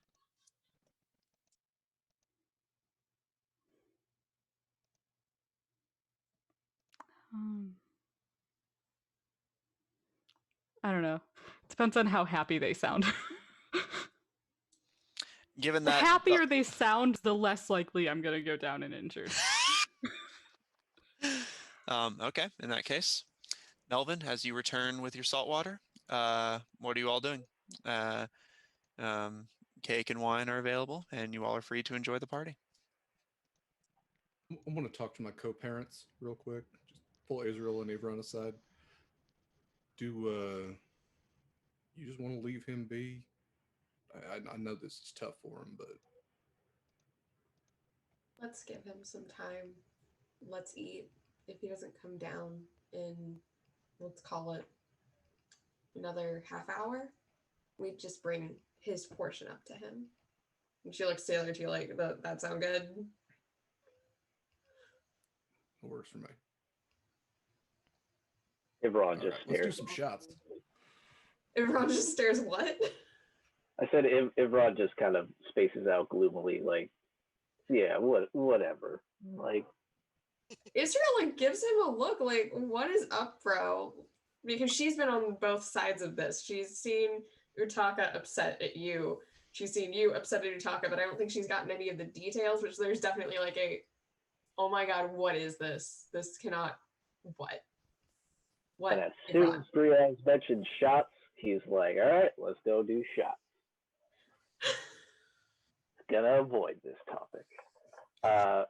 There's the noticeable Israel takes the exhausted mother-parent stance that everyone knows, like, oh my god. Let's all decide who we are in this Full House scenario. I think Israel's probably Bob Saget. Yeah. I call the neighbor on the other side of the fence. Give me Gibbler. Howdy do, neighbor. You're definitely a Gibbler. Yeah. She Harris takes is her just in the wine, background she's gonna go back and pouring enjoy her cake. shots. She's going to eat her cake. All right. Melvin's looking at his flat, watered down wine, just tempted to cast prestidigitation to have his wine cooler, but he drinks it flat. Okay. So I don't think it's like a super banging party. Like they don't Yeah, seem upset, but it's like a quiet affair. yeah, there's conversation, but it's pretty mild. Utaka, do you rejoin them?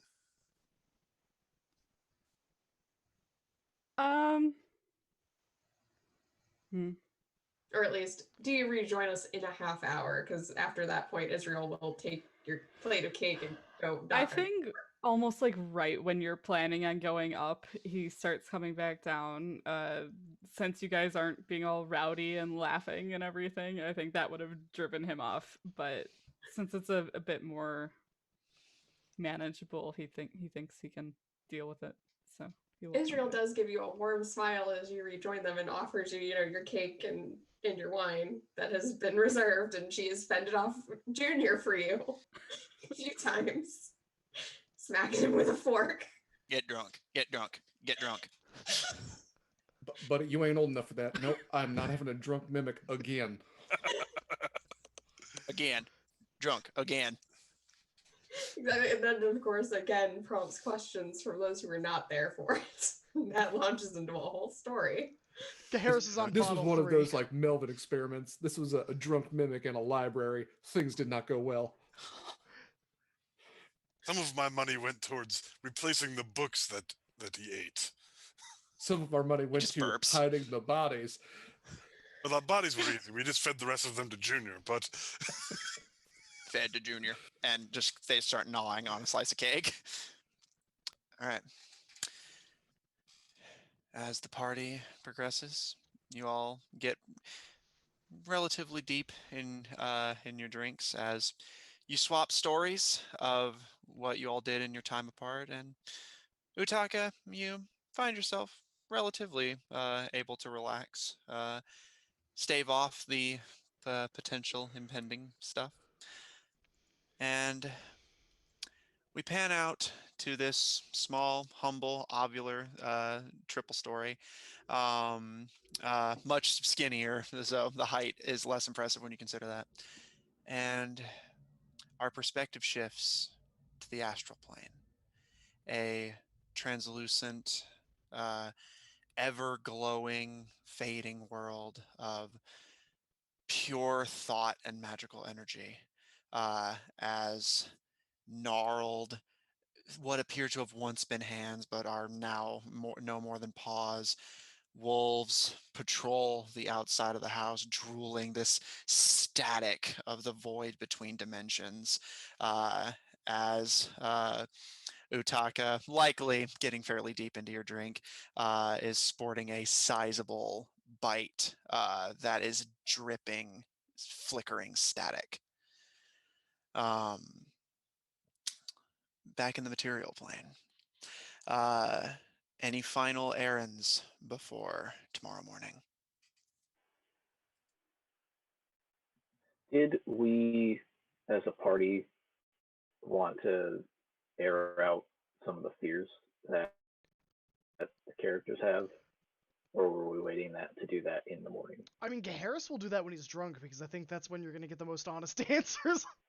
So Alright, he's on like so- bottle number That's 2. kind of So, Avron, do you want to pose this idea a little bit into the party as everyone's like drinking? yeah, and not to be a Debbie Downer, but he would pitch it, be like, well, we're here, we have alcohol to make it easier. Why don't we Drunkenly all share discuss our some of our deepest biggest fears and fears? insecurities. Yeah. This is what every party is like. Y'all remember college? Yeah. Yup. parties always take a twist after 2 a.m. Yep. Oh boy, do Nothing they. good Yeah. happens after 2 a.m.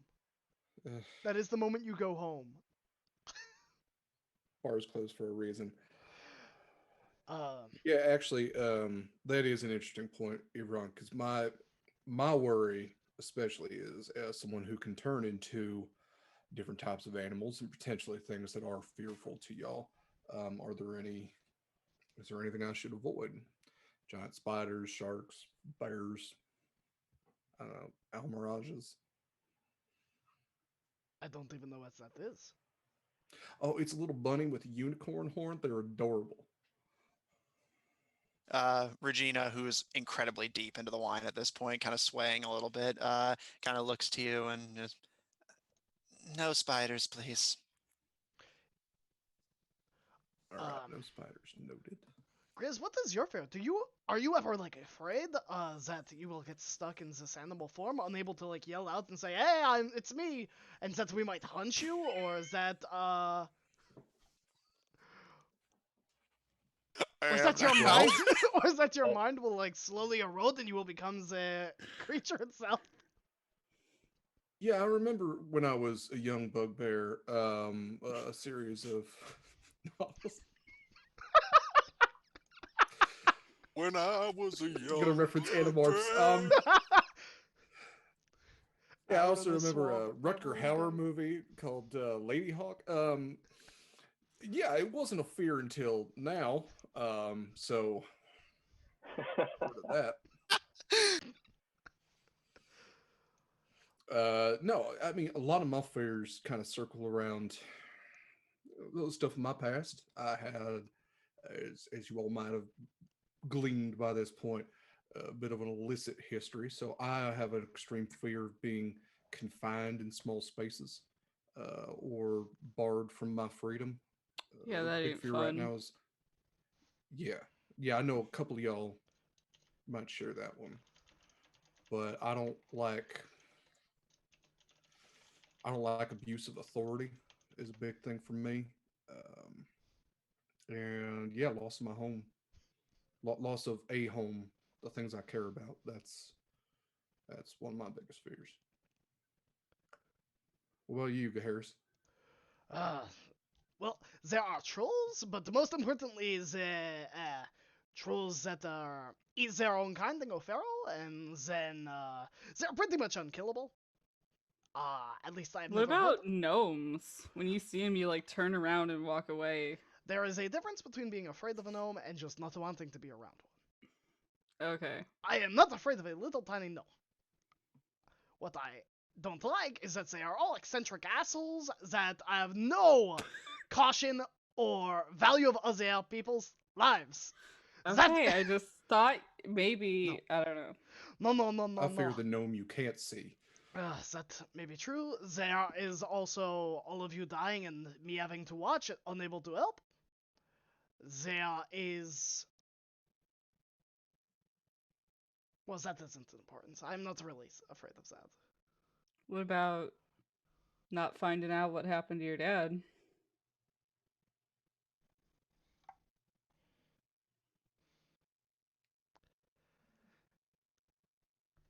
There are things in this world that you cannot find out.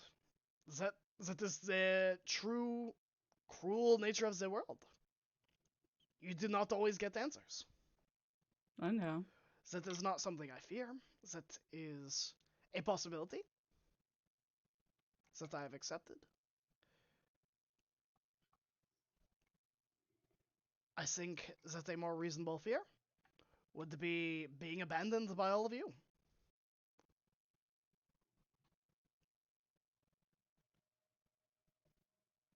But enough about me. Ivron, what are you afraid of? Giga Harris, we ain't never going to abandon you, bud. Yeah, Israel I just think just gaze at that like it's not happening. that I was that's gonna another say, thing I think we should do is we should address the fears that we have, especially if we can. So that ain't never gonna happen, Harris. Just flat out, you ain't got to be scared of that. So that's one thing we can check off the list. Yeah, Ebron, what keeps you up at night? Is it that I think girl from Goldvallow? I mean, that might keep him up at night for a different reason. You know what I mean? I don't know what you mean. I know Ivron's you did. face begins to go red. Israel's face also notably goes red, and she's looking probably about as comfortable as anyone could assume. She's the least comfortable person in the room about this conversation as she just stares sort of like 1,000-yard stare and is sipping her wine. I shift over and Ivra- I'm like sitting shoulder to shoulder with Israel. We can just both be uncomfortable together. Rather, no. Well, yes, but no. Aside from that, and he would again just kind of stare directly at you, Harris. Like, I fear having to have to kill any of you because of something that you do, and he'll leave it at that. Utaka scowls. Harris raises a brow like, you think you could take me? Israel just looks like she's made peace. She's like, I felt like that was gonna be a case. Iran, what would any of us do to make you have to kill us?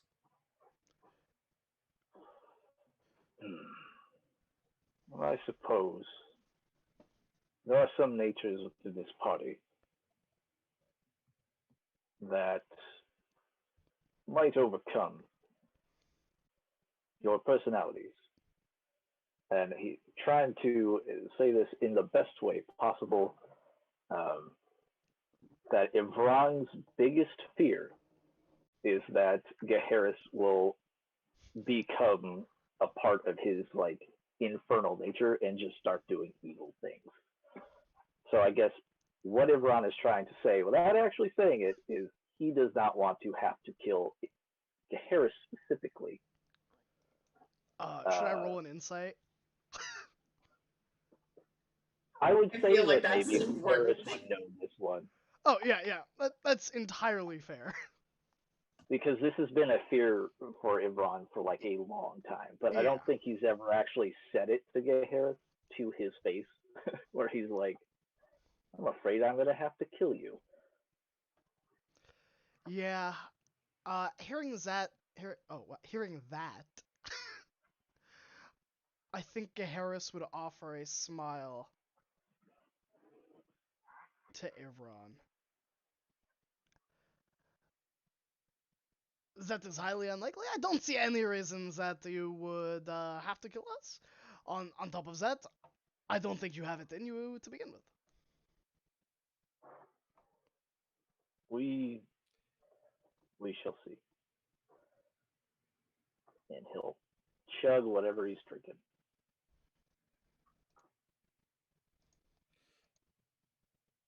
I think that there's always a path back, Avron.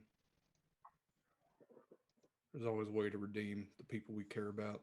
You ain't got to be scared of that. Well, Melvin, we know that your fears are legion and innumerable. So During I this don't know how to conversation, address. anyone that had been paying attention to Melvin has realized he has just drank 3 glasses of uncut wine. And his hands are shaking, and he takes the last sip and he sets it down. He goes, "I'm not a brave person, but if I had to pick something I was truly afraid of, it would be my father, my brothers, and the beast that they serve." God, Israel like sends you like a look of like sincere understanding of like, yeah, that's valid. Wow. She But did. Ivron's I kind don't of know on this story. the edge of his Yeah, seat. I lean forward. Yeah, he's like, Geharis "Hey." is like, I'm interested. You have my attention. This is Israel this notably is leans the part back in and hopes Jaws. no one notices. This is the part in She's Jaws where not Quint engaged starts in talking this about being on the conversation. Indianapolis. Oh, I thought it was gonna be like, you ever look in a doll's eyes? Like rats. No, that's the scene. That's Oh, where, yeah. yeah, he's like, black eyes like a doll's eyes, and those eyes roll over white, and you hear the horrible hollering and a screaming, and the water turns red. Yeah. Can I Let's- roll all right, Melvin. insight on Israel's reaction to this? Oh, sure. Go Go for ahead. it. I'll have you set the DC back. It's a 15. So whatever that makes. Israel, they are able to. You're drunk. Your reaction's not exactly subtle. especially with how on edge you already were. Israel Looks like it seems. hits too close to home Yeah, that's in what I some was form or getting from fashion. that. Also, Israel may or may not notice that Griaz is intentionally directing this conversation around her. She's just like, thanks, buddy. Like, there's a nudge of like, yeah, I got you, man. And she is drinking. Like, maybe if I pass out, they'll never get to me.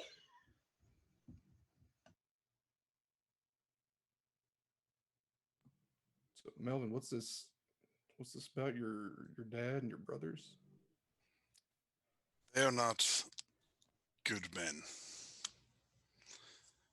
My family, well, hard to call them family. The people I first came into this world with were from a long line of warriors devoted to a dark power. I don't know much about the power behind them other than it granted them the ability, some magical abilities and capabilities and strength. They they did bad things. I was born weak. I did not measure up to their standards. I took more to my mother's side. She had premonitions. She had dreams when she slept. She saw things that could be and things that were. She taught me a little. She gave me my love of reading and my love of books. My father killed her when I refused to take the oath. And that's when I left. I I haven't seen them since. I have no reason to believe that they're looking for me. No reason to believe that they care about me, but that's probably my biggest fear is running into them again. They did not treat me well. They'll never get their hands on you. And that's probably the first thing that she croaks, as she's definitely had the very serious 1,000-yard stare, especially at the terrible things that these people have done. But the assurance in that statement is rock solid. Like, you feel like the bones of the mountains and the surety that that's never going to happen. Harris will look at Melvin for a long moment. It is not the family you are born with that is your true family. That is not what counts. It is the families that you find and choose for yourselves that matters. My I, family I gave me away. I have come to realize that a long time ago. I have no longing to see these people, no connection to them. My mother I did, but she is gone now. I found a family with the GSI, or at least somebody I could work for, somebody I could concentrate my efforts. But I'm not hung up on them as family. I don't care what happens to them. I hope they're all dead. I hope they died horrible and painful deaths. They're the only beings on this planet I would wish that upon. But if I'm being honest with myself, they're the only people I'm afraid of. Really afraid of.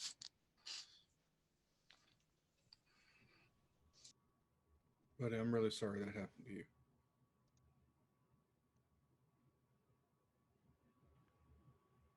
Melvin Know that drinks we stand with drinks more wine. That's a All good right, y'all. answer. Well, y'all, this is a party. Maybe we should get back to it. if Rod will stand up, I guess, at that point and hold up a glass of wine and be like, there seems to be a common theme here. Neither one of us wants to lose what we hold dear, but we all seem to be able to find truth, protection, and confidence in one another.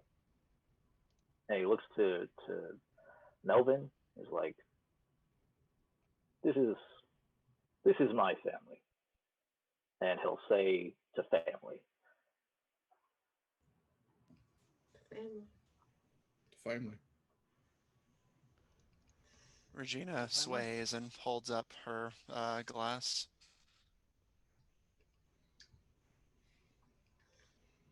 I don't say anything, but I down my glass.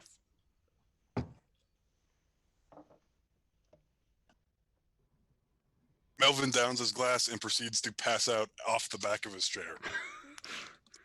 I would like to catch Melvin.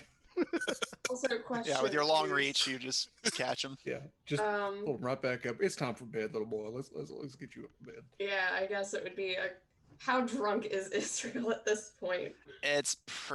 You're pretty deep. So yeah, she's either shaking or swaying, definitely in her seat there. Doesn't look great. Looks like she was wrung out over that conversation, even though she was notoriously silent throughout the whole of it. Same. Oh, yeah. Utaka, Israel? What? You know what? What are you really afraid of? I look sidelong at Israel, since we were both addressed. She just looks at you like, I am not going first. Ivron will be making insight checks this entire time.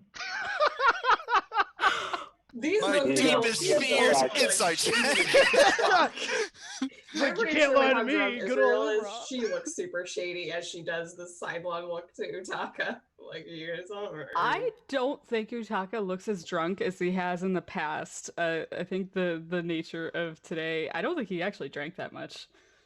He was probably using this one glass like the whole time, which is uncharacteristic for how drunk he Yeah, usually gets. normally Utaka goes ham. Utaka's like 15 classes in, so Yeah. normally this is. If Melvin outdrank you on your birthday, you birthdayed wrong. We need that on a shirt.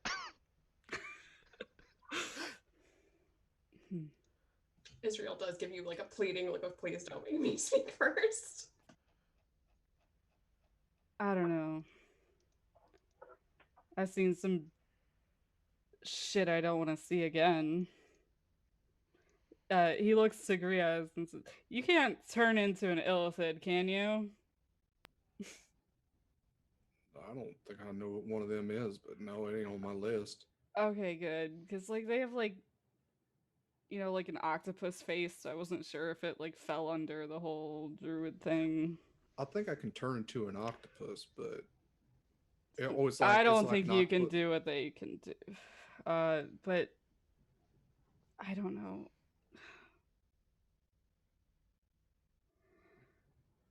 I don't even think I'm really scared of this thing, whatever it is, because every time we go and do something, I ain't never really seen us fail. So I figure it's just a matter of time.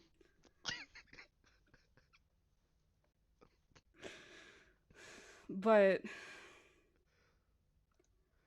I guess I'm just scared of dying while I'm still weak.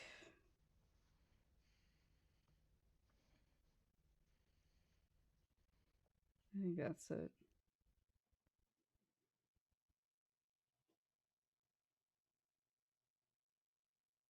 That is fair.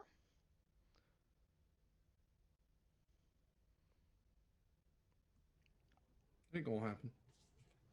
And you also ain't weak, by the way. I don't think you know what strong is if you think that. You beat me in a fight. Like I said,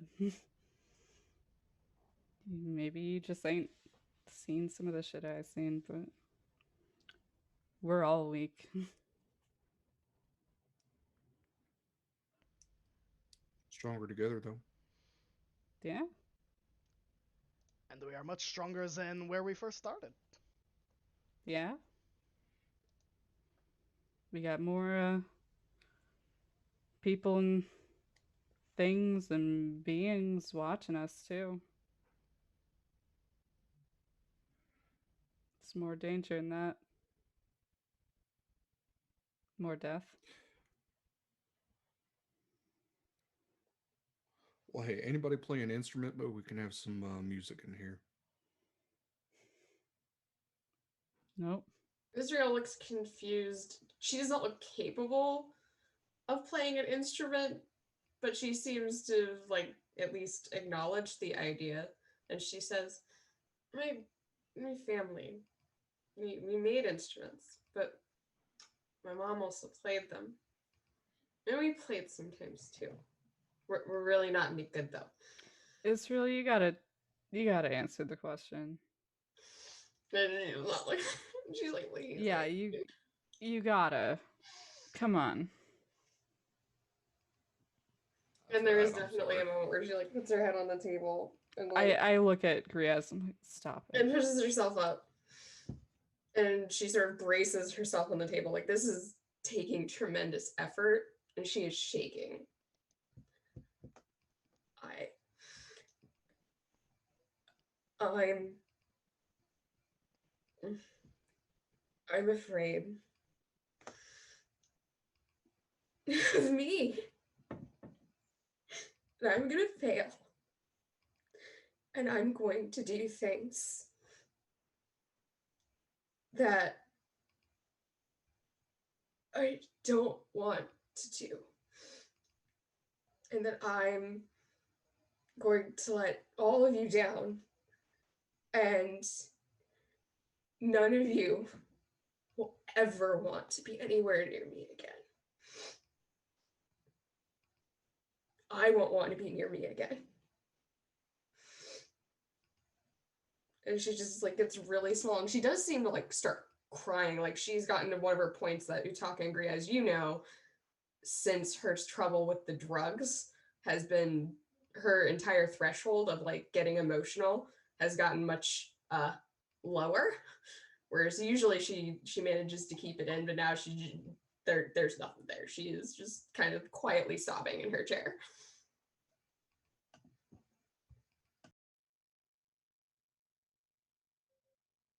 I'll lean my head against her shoulder.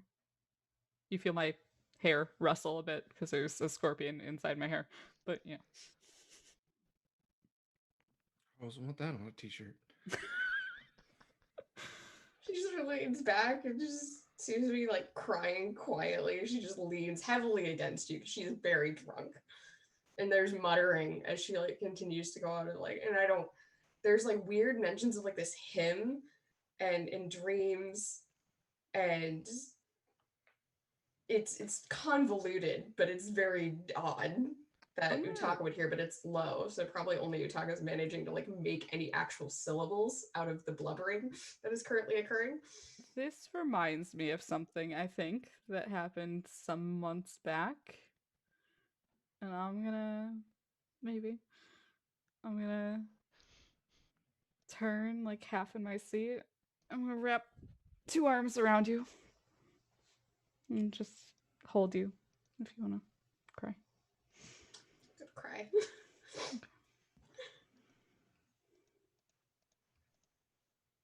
All right, y'all. I think it's probably bedtime. We got a long day tomorrow. That seems about correct.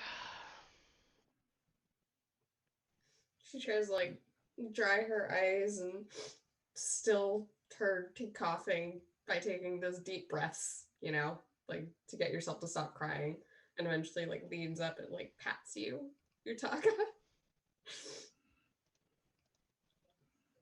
I'm not gonna let go super fast, but I'll let go when it seems like you're ready to move. When you want to get up. After some time, Regina shakily stands to her feet, and Francine kind of almost gently guides her towards the door. Um, uh, Regina, why don't you stay here tonight? what about the bugs? I mean, we literally have a giant ant in this house. It's fine. They ain't no problem. Israel waves her hand. You can stay in our room, and she like would gesture to Utaka, and like you can have my bed. She kind of slowly nods and kind of turns to start making her way. Francine kind of gently nudging to just kind of hoist Regina onto their back so that they can start slowly making their way up the stairs. Israel's gonna like try and steady herself and like get up and push in her chair pretty slowly because she's very drunk because she has to get up there and get clothes to get changed. I'm gonna look at And- Gaharis. Like I expect him to help steady her now. Like we are passing the torch. This is your thing to deal with now.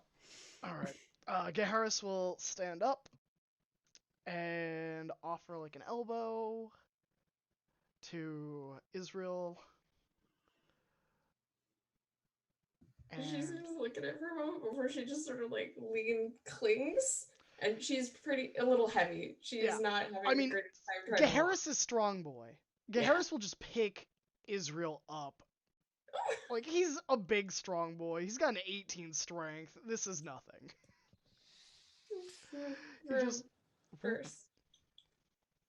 And she just sort of like curls there like she has before after she gets over that and just sort of really makes herself very small. Before I go upstairs, I will look at Avron.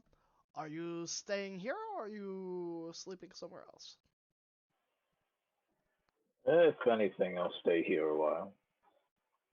But I'll be up in a bit. So at least say goodnight to you. We have things to discuss later.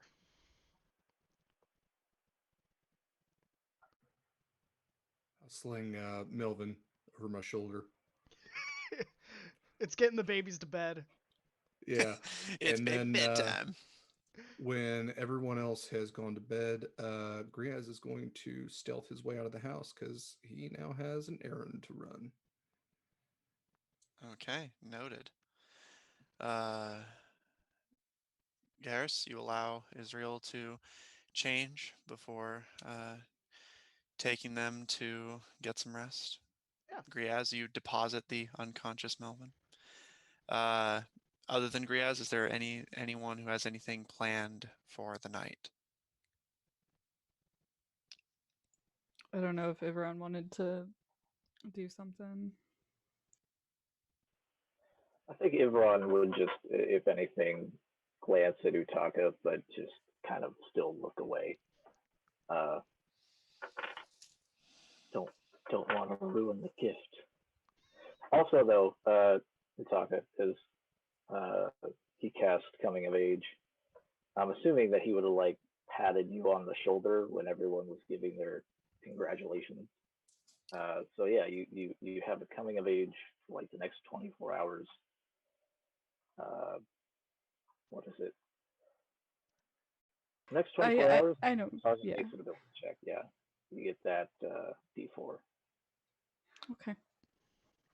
I will keep that in mind. I will head up to the bedroom after Israel and Regina. Yeah, you'll probably pass Geharis as Geharis comes down. Okay. And as one by one, the drunks or exhausted begin to claim some sleep, trying to dream before the nightmares ahead. Garrus, did you have something you wanted to discuss with Ivron when you come Yes. back downstairs? Yeah, so Geharis will come down with his sword just like at his hip. I think Geharis has had his sword at his hip pretty much since he's left. And he'll take his seat across from Ivron and kind of unclasp the scabbard of the sword and like place it in front of him on the table.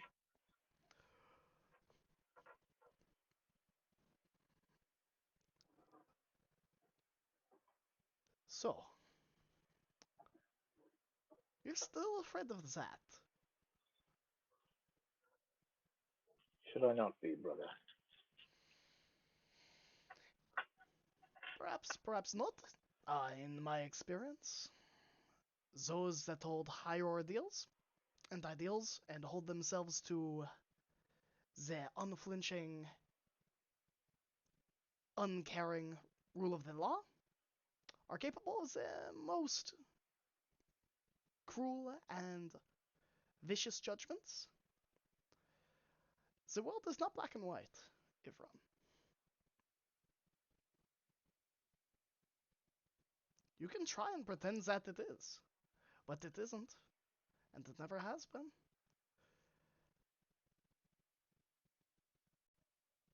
And you know that I would never go out of my way or try to hurt you, or those I care about. And as I'm talking, my fingertips are trailing over the scabbard, and as my fingertips like tap on it, frost is like forming on my fingertips and where I touch on the scabbard.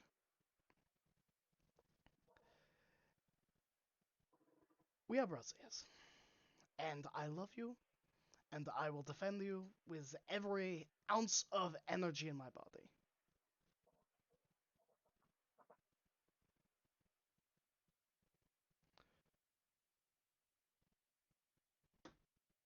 I would do the same for you.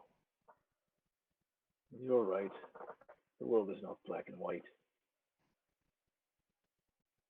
I suppose one of the biggest fears that I have as well is within myself, my insecurities as to what I'm destined to do. Do you remember what our father used to say? He said a lot of things. Most of it was, Garrus, don't touch that. Or, Garrus, what are you doing out of that? Or, how did you get up there? Or, Ivron, did Garrus do this? Or, raise your shield higher, strike your sword lower? There are many things. But what in particular are you thinking of? He used to tell us, well, I suppose more so me, maybe, that we we have a destiny. What if my destiny is to kill you? You and I, we've always been at odds. I mean, we're brothers, sure. We love one another, sure. But there's something innate, inherent about our natures that we are trying to always overcome. My fear is that you fall into yours, but maybe it's also that I fall into mine. Well, I suppose that's it. And he like finishes his glass of wine. If it comes to that, and you are Riaz is forced to right kill me, though.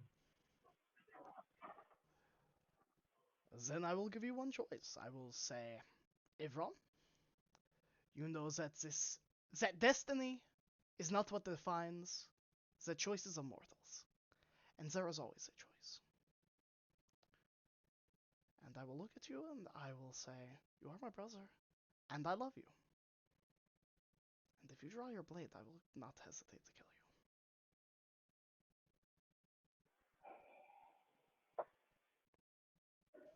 you. I love you too, brother. But do not worry about such silly things. Destiny, prophecies, these are the things of stories. The tales that justify the strong who broke the weak beneath them and wanted to seem like heroes. That wanted to seem like they were more than what they were. Tyrants, heroes, warlords, murderers. There was only one similarity, and that is that they are strong and they wrote the books.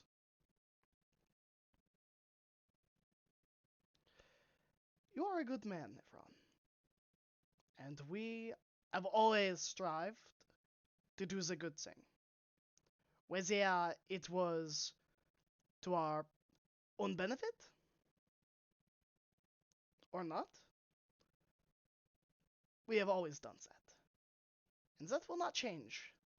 That will not change overnight. That's It is easy to assume the worst in others when you do not understand why they do what they do. But I will never lie to you. And I hope that if I ever do something, or you do some things that I do not agree with, I will tell you. It is not just you and I and Father anymore. There are now many others in our party that will help make decisions. Indeed. They they are good. I know it.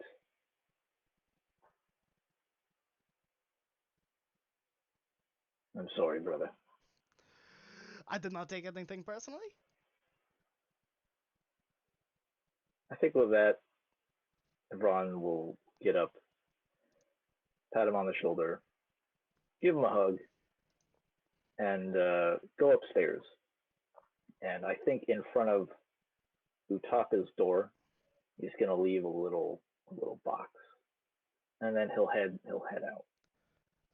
Oh, Gahara stayed downstairs for a long while after that talk, and he'd spent a moment talking to his sword and trailing over the blade with his fingertips, letting the frost kind of mar the surface. And he'll just muse to himself, what are nightmares afraid of? Well, they should be afraid of me. And then he will go upstairs and go to bed. That on a Question. t-shirt. Where was Israel deposited? Perfect. Probably on her bed. Her No, bed's that's taken by where Regina. Yeah, Regina. Then he probably would have put her on his bed, and he would have just gone downstairs. Okay. How long was he down there? Just Probably like 45 minutes. Yeah. okay. She's still awake when you got back. Yeah. So. Okay.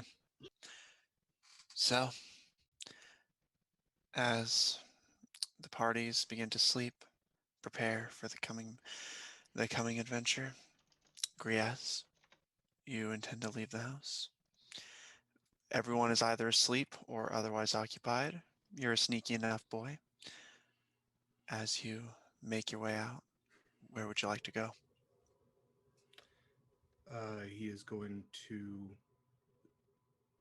I guess we haven't really established what is the name of the local criminal underground. Is there an organization named to it?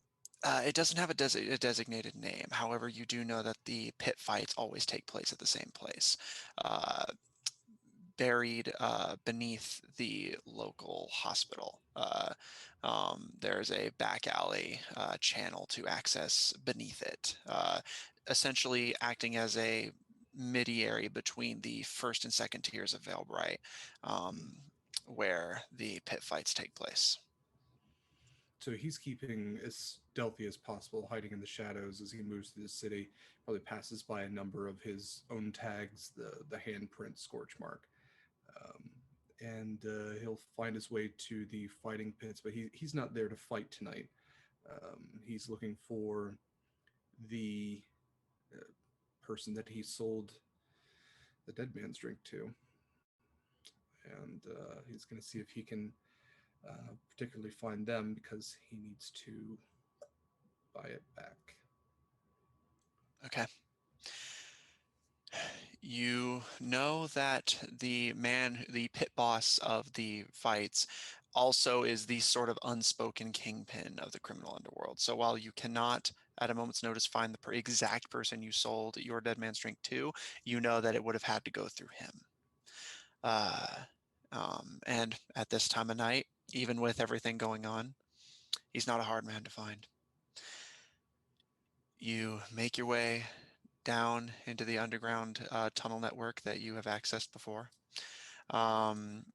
And sure enough, as you go further and further, you can hear the cheers of the crowd, the roars of the beasts. And as you find yourself in the circular fenced off area that separates the pit that the creatures fight in from the observers. Taking a quick glance over the shoulders of the people, you see what appears to be a massive serpent coiling, its head swaying side to side, visible scars running down its body, fighting against what appears to be this.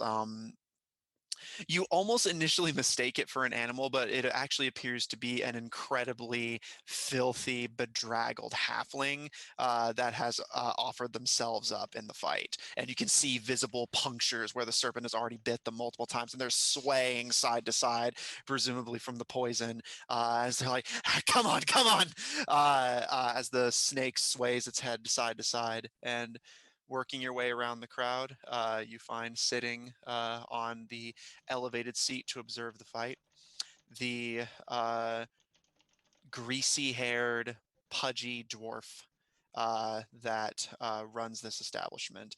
Dark brown hair with very fancy, brightly colored clothes. And you do not know this dwarf's real name, although you know that in the underground he simply goes by Scourge. Just try to I assume it's loud in here. Yeah, So cheers, the hissing of the snake. It's pretty bad. yeah, he'll kind of get as close to he can. Just Scourge, I need to talk to you. He kind of raises an eyebrow and turns very slowly to look at you. You again. Flicks the cigar he was smoking, kind of punting it against the one of the onlookers' heads, and kind of, what? Listen, I know your time's valuable and whatnot, but I made a deal with one of your fellas, and I need to undo that deal. I'm willing to pay, but I need my obit back, at least some of it.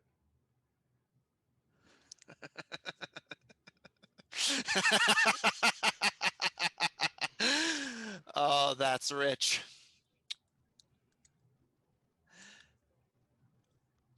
Do you think that I track every flask of obit that comes through this city? I would assume you probably do. You're somebody who seems to rub two gold coins together, hoping they'll make more.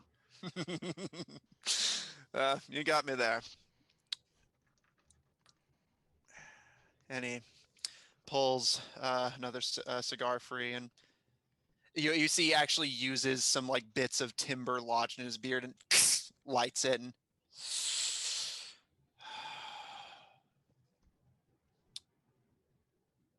it's gonna take me some time, and word on the street is you and your friends are in a hurry. Yeah, I ain't got time, but I got coin. That's what I like to hear.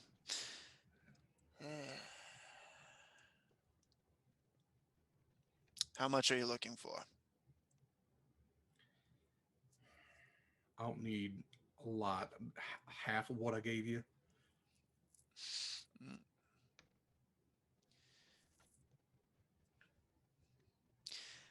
Mm. Make a persuasion check.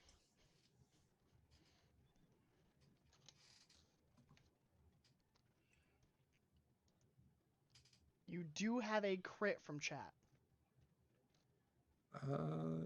Yeah, it's a 13. I'm you gave me 25 gold for all of it. I'm willing to give you 75 for half. Done. Uh, and he takes another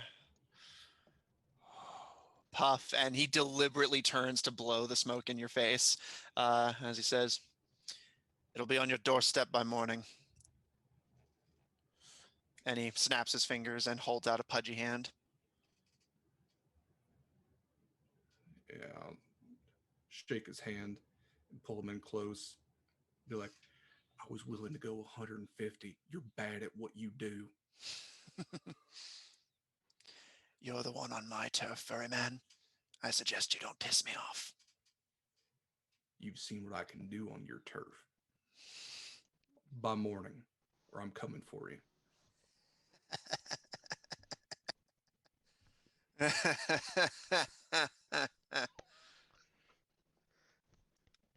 You have the money?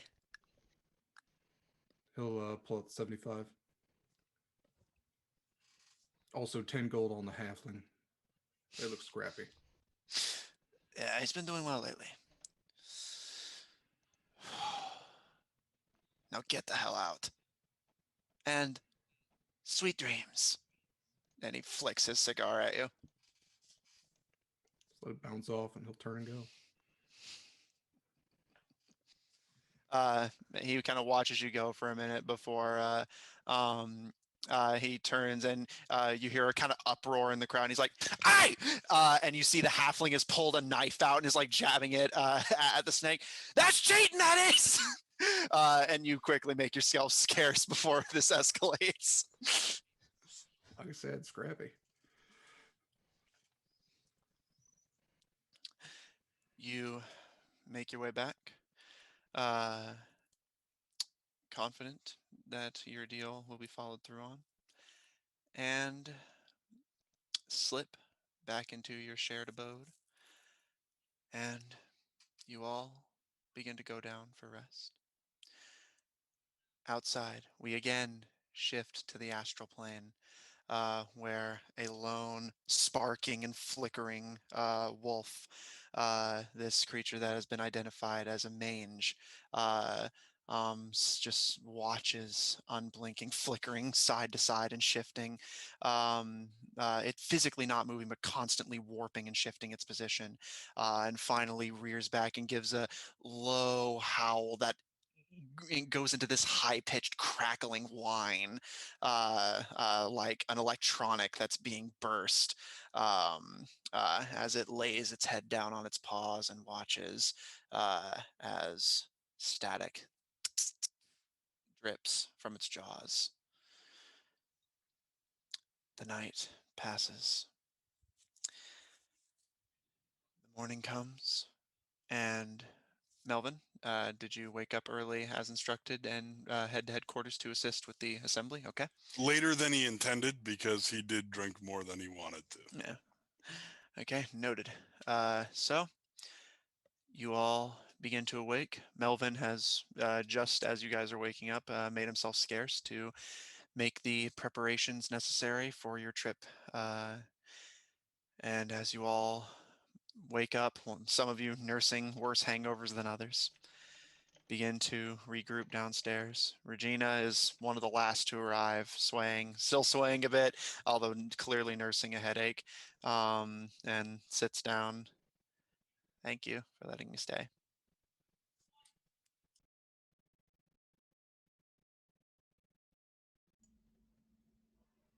It wasn't some problem. I didn't ask, but it sounds like you guys are going off and doing your job again. Where are you going? I don't fucking know. There's some whole magic bullshit explanation, but I guess we're hopping and skipping to some other plane where we definitely are not gonna die. She just kind of stares at you for a moment and kind of lets the kind of faintest ghost of a smile cross her face and places her hand on yours. And I won't be much help there, but be safe, okay? When I come back, I'm gonna help you, okay? Okay. She nods and stands up and still swaying a bit. I'll, do you know how long you're going to be gone? They said not long, but I never trust a wizard. Well, I think they do their best. I'll make sure my clinic is ready for you and your friends. And she kind of puts her hands on your shoulders and just stay safe, okay?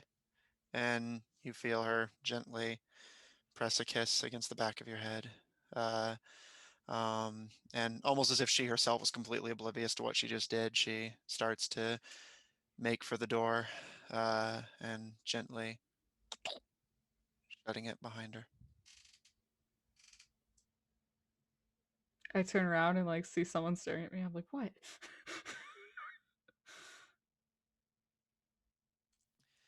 Is Was there the any? obit delivered? Yes, as you quickly follow, you see Regina's actually kind of like stumbling to step around it. It's not obvious, but you do see a simple box wrapped in simple, easy to rip paper wrappings laid on the porch with a small, almost imperceptible, facing towards the door skull drawn on the front. Yeah. Yeah. Inside the box is about 8 doses of obit, you estimate. Okay. If that box that was left in front of my bedroom door is still there in the morning, assuming no one else picks it up heading Yeah. past, I guess I will take a furtive moment to open it while no one's watching. Ivron, what is in the package? Inside is just a simple shawl, and I would say a little note. With the shawl, in one of the corners, you do see a sort of sigil or coat of arms that probably be you'd probably be unaware of. But the note would just simply say, "Happy birthday, Utaka. This was my coming of age gift, and now I pass it off to you." Um, yeah, that's it. Okay. One by one, you all wake and begin to gather. Is there any important errands? We've already covered shopping, so is there any errands you all would like to run before heading to base? And okay. I will. Oh wait, no, Melvin's already gone. Never mind. Is there? So I will say, who are you bringing with you? Are basically among all of you with pets and mounts? Is anyone or anything being left behind? I'll bring Maiden, because Nightmare Horse, Nightmare Land. Fit right in. Yeah. And also they can carry additional gear, so that works out. I don't think Louis Tenniel's gonna want to go, though they would be super helpful. Have you tried not being scared? You're not scared. Oh, You're, you're afraid of meadows and flowers and babbling brooks. You're completely afraid of that. just pants shittingly terrified. Yeah. When Melvin sees the rest of the group, he tells them that there's no need for them to pack any tents or shelters. Okay. Well, I'm still gonna bring them in case Melvin dies. So I think Barry will also be kind of saddled with a fair amount of the provisions that, like, we bought a ton of provisions, so like the mounts are holding. So mounts are coming with, companions are staying behind. Okay. I think so. All right. Junior's coming along. I was thinking like, oh, could somebody watch Junior? But no, I think Junior would watch them. Until nobody else was watching. Right. Okay. You all run your last errands, make your shopping trip, provisions, supplies, and a few extra goodies, and begin to make your way towards headquarters, working your way through the winding halls. And you see Mistra slouched, definitely off-put and anxious. It's hard to tell for the rest of you, but Yvonne, you definitely recognize that she is deeply uncomfortable and unsettled. And you can see the lights coming out of the chamber closest to the top, where Melvin and Tails are currently assembling making the last touches to the runic circle that will transport you all to Nightmare. As you all approach, Mistra looks at all of you. All ready to go then? That is us. We are all ready. We are the ready to go squad. Just points the way and we do the stupid thing.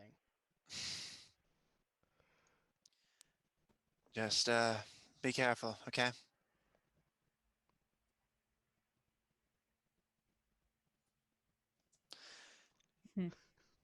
Yeah, She. sorry, we're all just super eager right now. All right, fine then. And she opens the door. That's enough sympathies from me then. You can always come with if you want us to be safer. She gives a bit of a smile and says, I don't think you all want to see what I'm afraid of. No, I don't think I do either.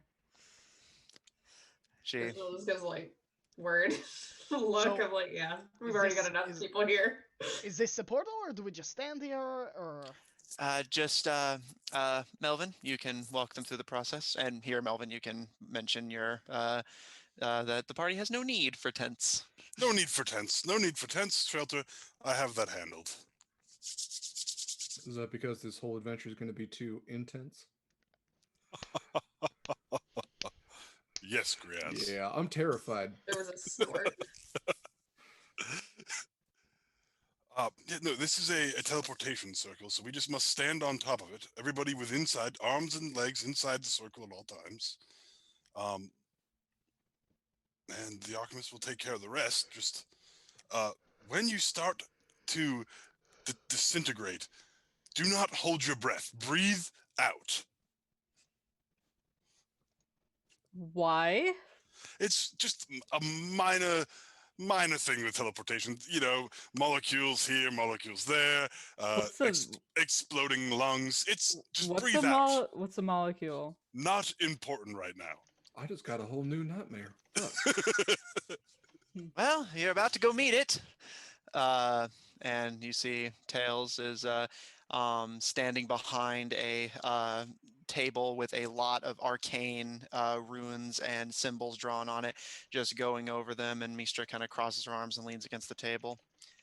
You checked everything, yes? Yes, I went over everything just the previous night. Nobody's been in or out since then. Everything is secure. All right. And she gestures for all of you with your mounts to step onto the circle. Um,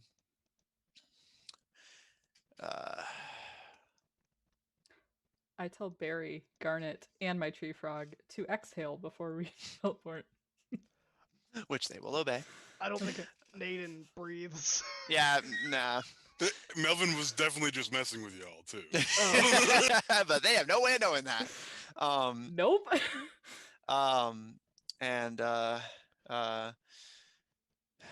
eventually, the door opens again, and Tenniel enters, kind of arms crossed a bit. For description purposes, you see a somewhat rough, textured skin human man with shoulder length, greasy red hair, currently adorned in a relatively well fitting, albeit a bit loose around the shoulders and chest, suit with a top hat comfortably adorned on their head. Um, as Meester just kind of flashes a smirk. All right, that's everyone. Do we need to read them their rights or anything? Or that's not funny.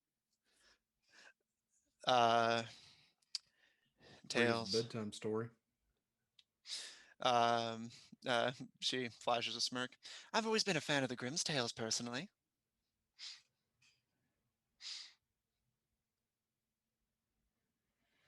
Well, let's go meet some big bad wolves. You'll be back before you know it. And Tails begins to cross his arms, and mage hands appear at his wrists and begin to perform the incantations. The circles at your feet begin to slowly glow as Mistra kind of nervously wrings her hands together. Tenniel just kind of watching with interest, and he looks to you, Ivron. You sure you and your friends are going to be all right? I think we'll do just fine. And Evron will do his best to give a reassuring smile. He gives you a nod and tips his hat. All right. And he kind of hesitates for a second before. Just he kind of hesitates before shaking his head. You'll be fine. Just get back soon. And Mistra twirling her chain dagger, although Yvonne, you know now that to be a sort of just to keep her hands occupied as she is a bit nervous. As she kind of her eyes flick over all of you, the teleportation circle as it begins to glow brighter and brighter. And finally, the archivist's hands or the mage hands begin to separate as the teleportation circle's brightness increases, and you see a thin black line begin to be traced along the outlines of them. All right, it's about to start. Just stay where you are. We don't want all but your hand going through there, huh? That really isn't helping. Sorry. Israel stepped closer to Harris and would take his hand and he let her. Yeah, he'll let her. He's just like, his tail wraps around himself, like coiling around him. He's like, I don't want to lose my tail. Exactly. Their hands are probably threaded and they're just standing real close. Like, oh god. Utaka Barry kind of like scuttles up to just like lounge on your back, not seeming necessarily to grasp what the situation they're in and just relaxing as they're Griaz Jr. kind of wiggles against your arm as the intense light of the teleportation circle begins to increase. And finally, as the thin black line outlining it is about to meet the starting point, a spark shoots up from the teleportation circle, and you see all three other heads in the room kind of dart towards it as the black line continues, but as it travels, sparking sporadically as it goes. Mistra kind of steps back a bit. What's happening? And Melvin, make me an Arcana check. Got a crit. 17. Melvin, you immediately look down to the circle as you know that to be the physical focus binding of this ritual. And you see that there is, it's small. You had not noticed it while making your final preparations. You see a small bit of the teleportation circle has been scrubbed away. And as the magic tries to flow through it, it sparks and fizzles, desperately trying to complete the connection as you're essentially looking at the magical equivalent of a broken circuit. Uh, um, um, uh, the archivist still keeping his hands open. It's only going to get worse if I don't finish the spell. Mistra kind of scowls at him and looks to you directly, Ivran, and you notice that the noises of the surrounding area, including the voices of the others, are starting to flicker and distort as your vision is starting to darken and haze and blur. As Mistra like actually attempts to reach towards you, but is like bounced off by a phantasmal force surrounding the circle. Is Louis Tenniel smiling? You look at him and he seems genuinely Okay. confused as he's looking around. So Although that you can would have make an been the insight check if you long want. con if he helped us win the last battle in the last season that betrays episode 1. You can make an insight check if you want. No, I think I trust him. If he wasn't very duplicitous. I don't trust early that on. fucker. No, I trust him. He Okay. could have let us die and he would have been fine. Is there anyone that's smiling in the room? And I will roll a perception check, or anyone that seems like this was the expected result. Harris, your die roll for this perception check is a 19. Okay. I'll take that. Not Yes. so. Yeah, so I don't have to roll at all. I'll just take the 19. So that is a 21.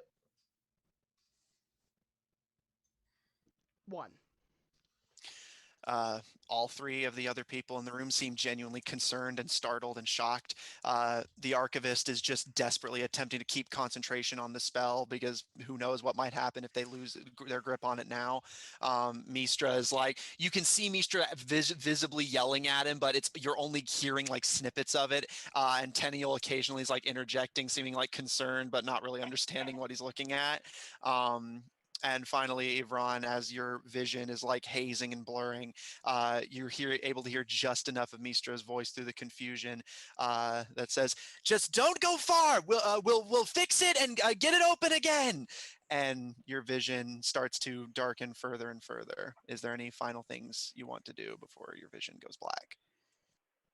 I would say, is Ivron able to utilize divine sense to detect good and evil, celestial, fiend, fey, undead within the 60 feet of where they are? You close your eyes and extend your divine sense, and nothing unusual is detected. Nothing you don't expect. Sorry, did Evron bring his mount, his new mount? Ivron, did you? Would Yao want to go? They'll follow you if you ask, but they're a little huffy. Yeah, sure, why not? So yes, they did.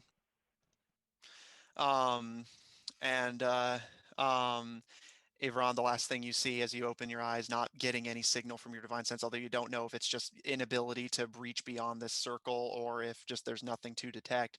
You see Mistra placing her hand against the force separating the two of you, and you see her mouth. You can't hear her, but you see she says, "I love you. Stay safe."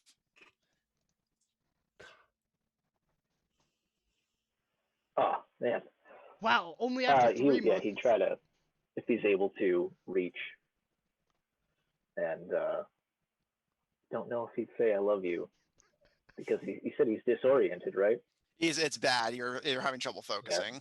But yeah, so he'd try to reach and reciprocate, but and as your hand reaches forward and the fingertips make contact separated only by the force of the circle, your vision goes dark. Should have said I know. Oh, you should have said sorry. 3 months is too soon. Yeah. I think that's what him not responding was. I would say that he would say something, but no, sorry, I don't we're at think work, it would baby. be that. But I think he'd try to say something. He's like, we're at work. Thank Get you. HR on the phone. Thank you so much. That means. Thank you. I love me too. So our vision goes black. Yeah. So where we're ending? A little bit more time. Oh. Just a wee bit. You all see nothing but dark, but you have the sensation almost like you're falling and your bodies are being enveloped in this like itchy, uncomfortably hot feeling, and you hear voices swirling around you. Your voices. I think the thing I'm the most afraid of is my family. I think I'm most afraid of being confined. I'm afraid I might have to kill you, brother. I'm afraid of nothing but trolls. And Israel's violent sobbing before you all are happy. And that is where we're going to end tonight's session. We were the embodiment of fear the entire time. That's what we've been trained for. Did you roll a D100 and we somehow ended up in Celestia? Are we in a happy place now, Matt? Elysium? That'd be nice. Yeah, we're just like, it was a vacation. They tricked us. How nice. I would love to get stuck on an upper plane where you just feel chill for all eternity until It's you like, merge with it. Yeah, you're like, why would I leave? Let's find out next week. All right. So, sign-offs. Raise your hand if you can only be found here. Okay, so skipping all of that. No, I'm kidding. Why don't you all tell me who you played in your name, and if you have Twitters, you could shout out your Twitters maybe. Well, hello everyone. I'm Kari. I played Israel, the half elf Fey Warlock. And no, absolutely not. I'm like physically, mentally, spiritually opposed to Twitter, so no, you cannot find me there ever. So apologies to anyone who wanted to. I wanted to, but hey, that's okay. Hi, everybody. I'm Derek Sword. If you want to find me on Twitter, I am also opposed to it, but I still use it, like a monster. You can find me there at dsword16. And speaking of monsters, I'm the co-host of the podcast Monster Crush. If you enjoy smooching monsters and think that they should be good on a date, and if you want to take Mothman to dinner or Bigfoot for a picnic, you can find Monster Crush wherever podcasts are found. We will also have an episode coming up. Actually, this is probably really early. In a couple of months, we did a guest spot episode for It Came From a Monster Movie podcast. I am also going to be on Eva Sariate's channel next Saturday, the 13th, for Holiday Chaos. We are playing a Valentine's Day game for the charity. We are running, we're raising money for NAMI, the National Alliance for Mental Illness. So you can find that 7:30 p.m. next Saturday. Uh, there's other stuff, I'm sure. I'm also going to be starting a campaign on Eva Sariate's channel coming up in early March, which will be a mostly oceanic campaign. So details to follow for that.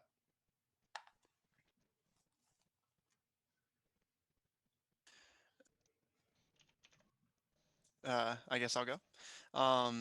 I was Matt, your DM. I played everyone who wasn't the party. And a couple times I even played the party. Um, uh, you can, of course, find me here.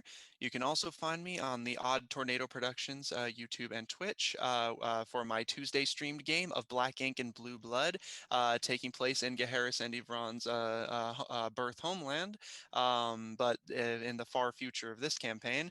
A politically driven setting and campaign. The whole party consists of various nobilities, which is fun.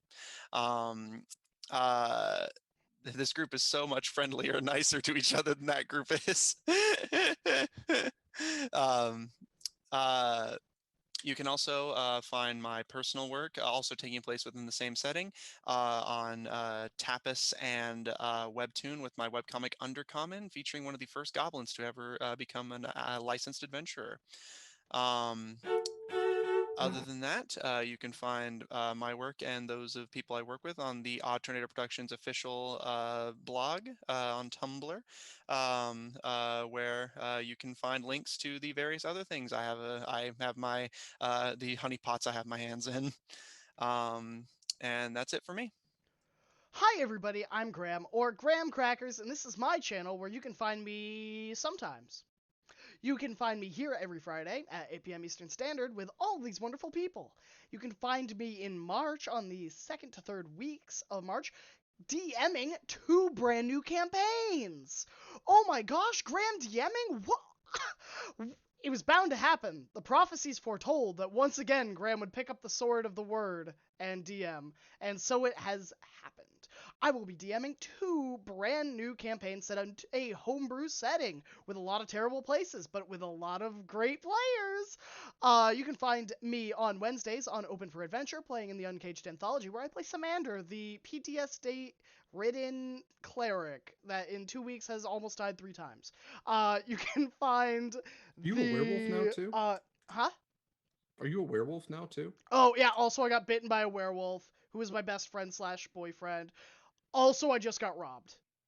And now I'd I've no imagine a money. cleric with lycanthropy. Brutal. But you can find me every Things other are Saturday. going well. Yeah. Sam Needs Therapy, the episode. You can find me every other Saturday on Polished Cryptid, where I play Mavrin Minados, who may have made a deal with an Aboleth to, help track down his old pirate captain who gave him a curse and then threw him into a maelstrom and he lived. Which is going to be super fun. You can find that at 8 p.m. Eastern Standard every other Saturday. Or every fortnight. Haha, if you're a young kid that plays that game, that's a good joke. But if you... It's almost as hip as our TikTok reference at the season finale. But if you want to support people that are friends of our channel, I have posted a link for Lucy Bubs, who is our resident artist, who is doing all the artwork for our upcoming campaigns, banners for the channel, and maybe some secrets for this game. But I'm not going to tell them that. You can also find, I believe we have one other link down below, but I can't see the link. So, under friends of the friends of the channel, you can find those. We have a lot of cool things. We have voice actors, artists, and people that do music. But we will see you next Friday, and until then, stay healthy, stay happy, and hydrated. Love ya bunches. Peace out.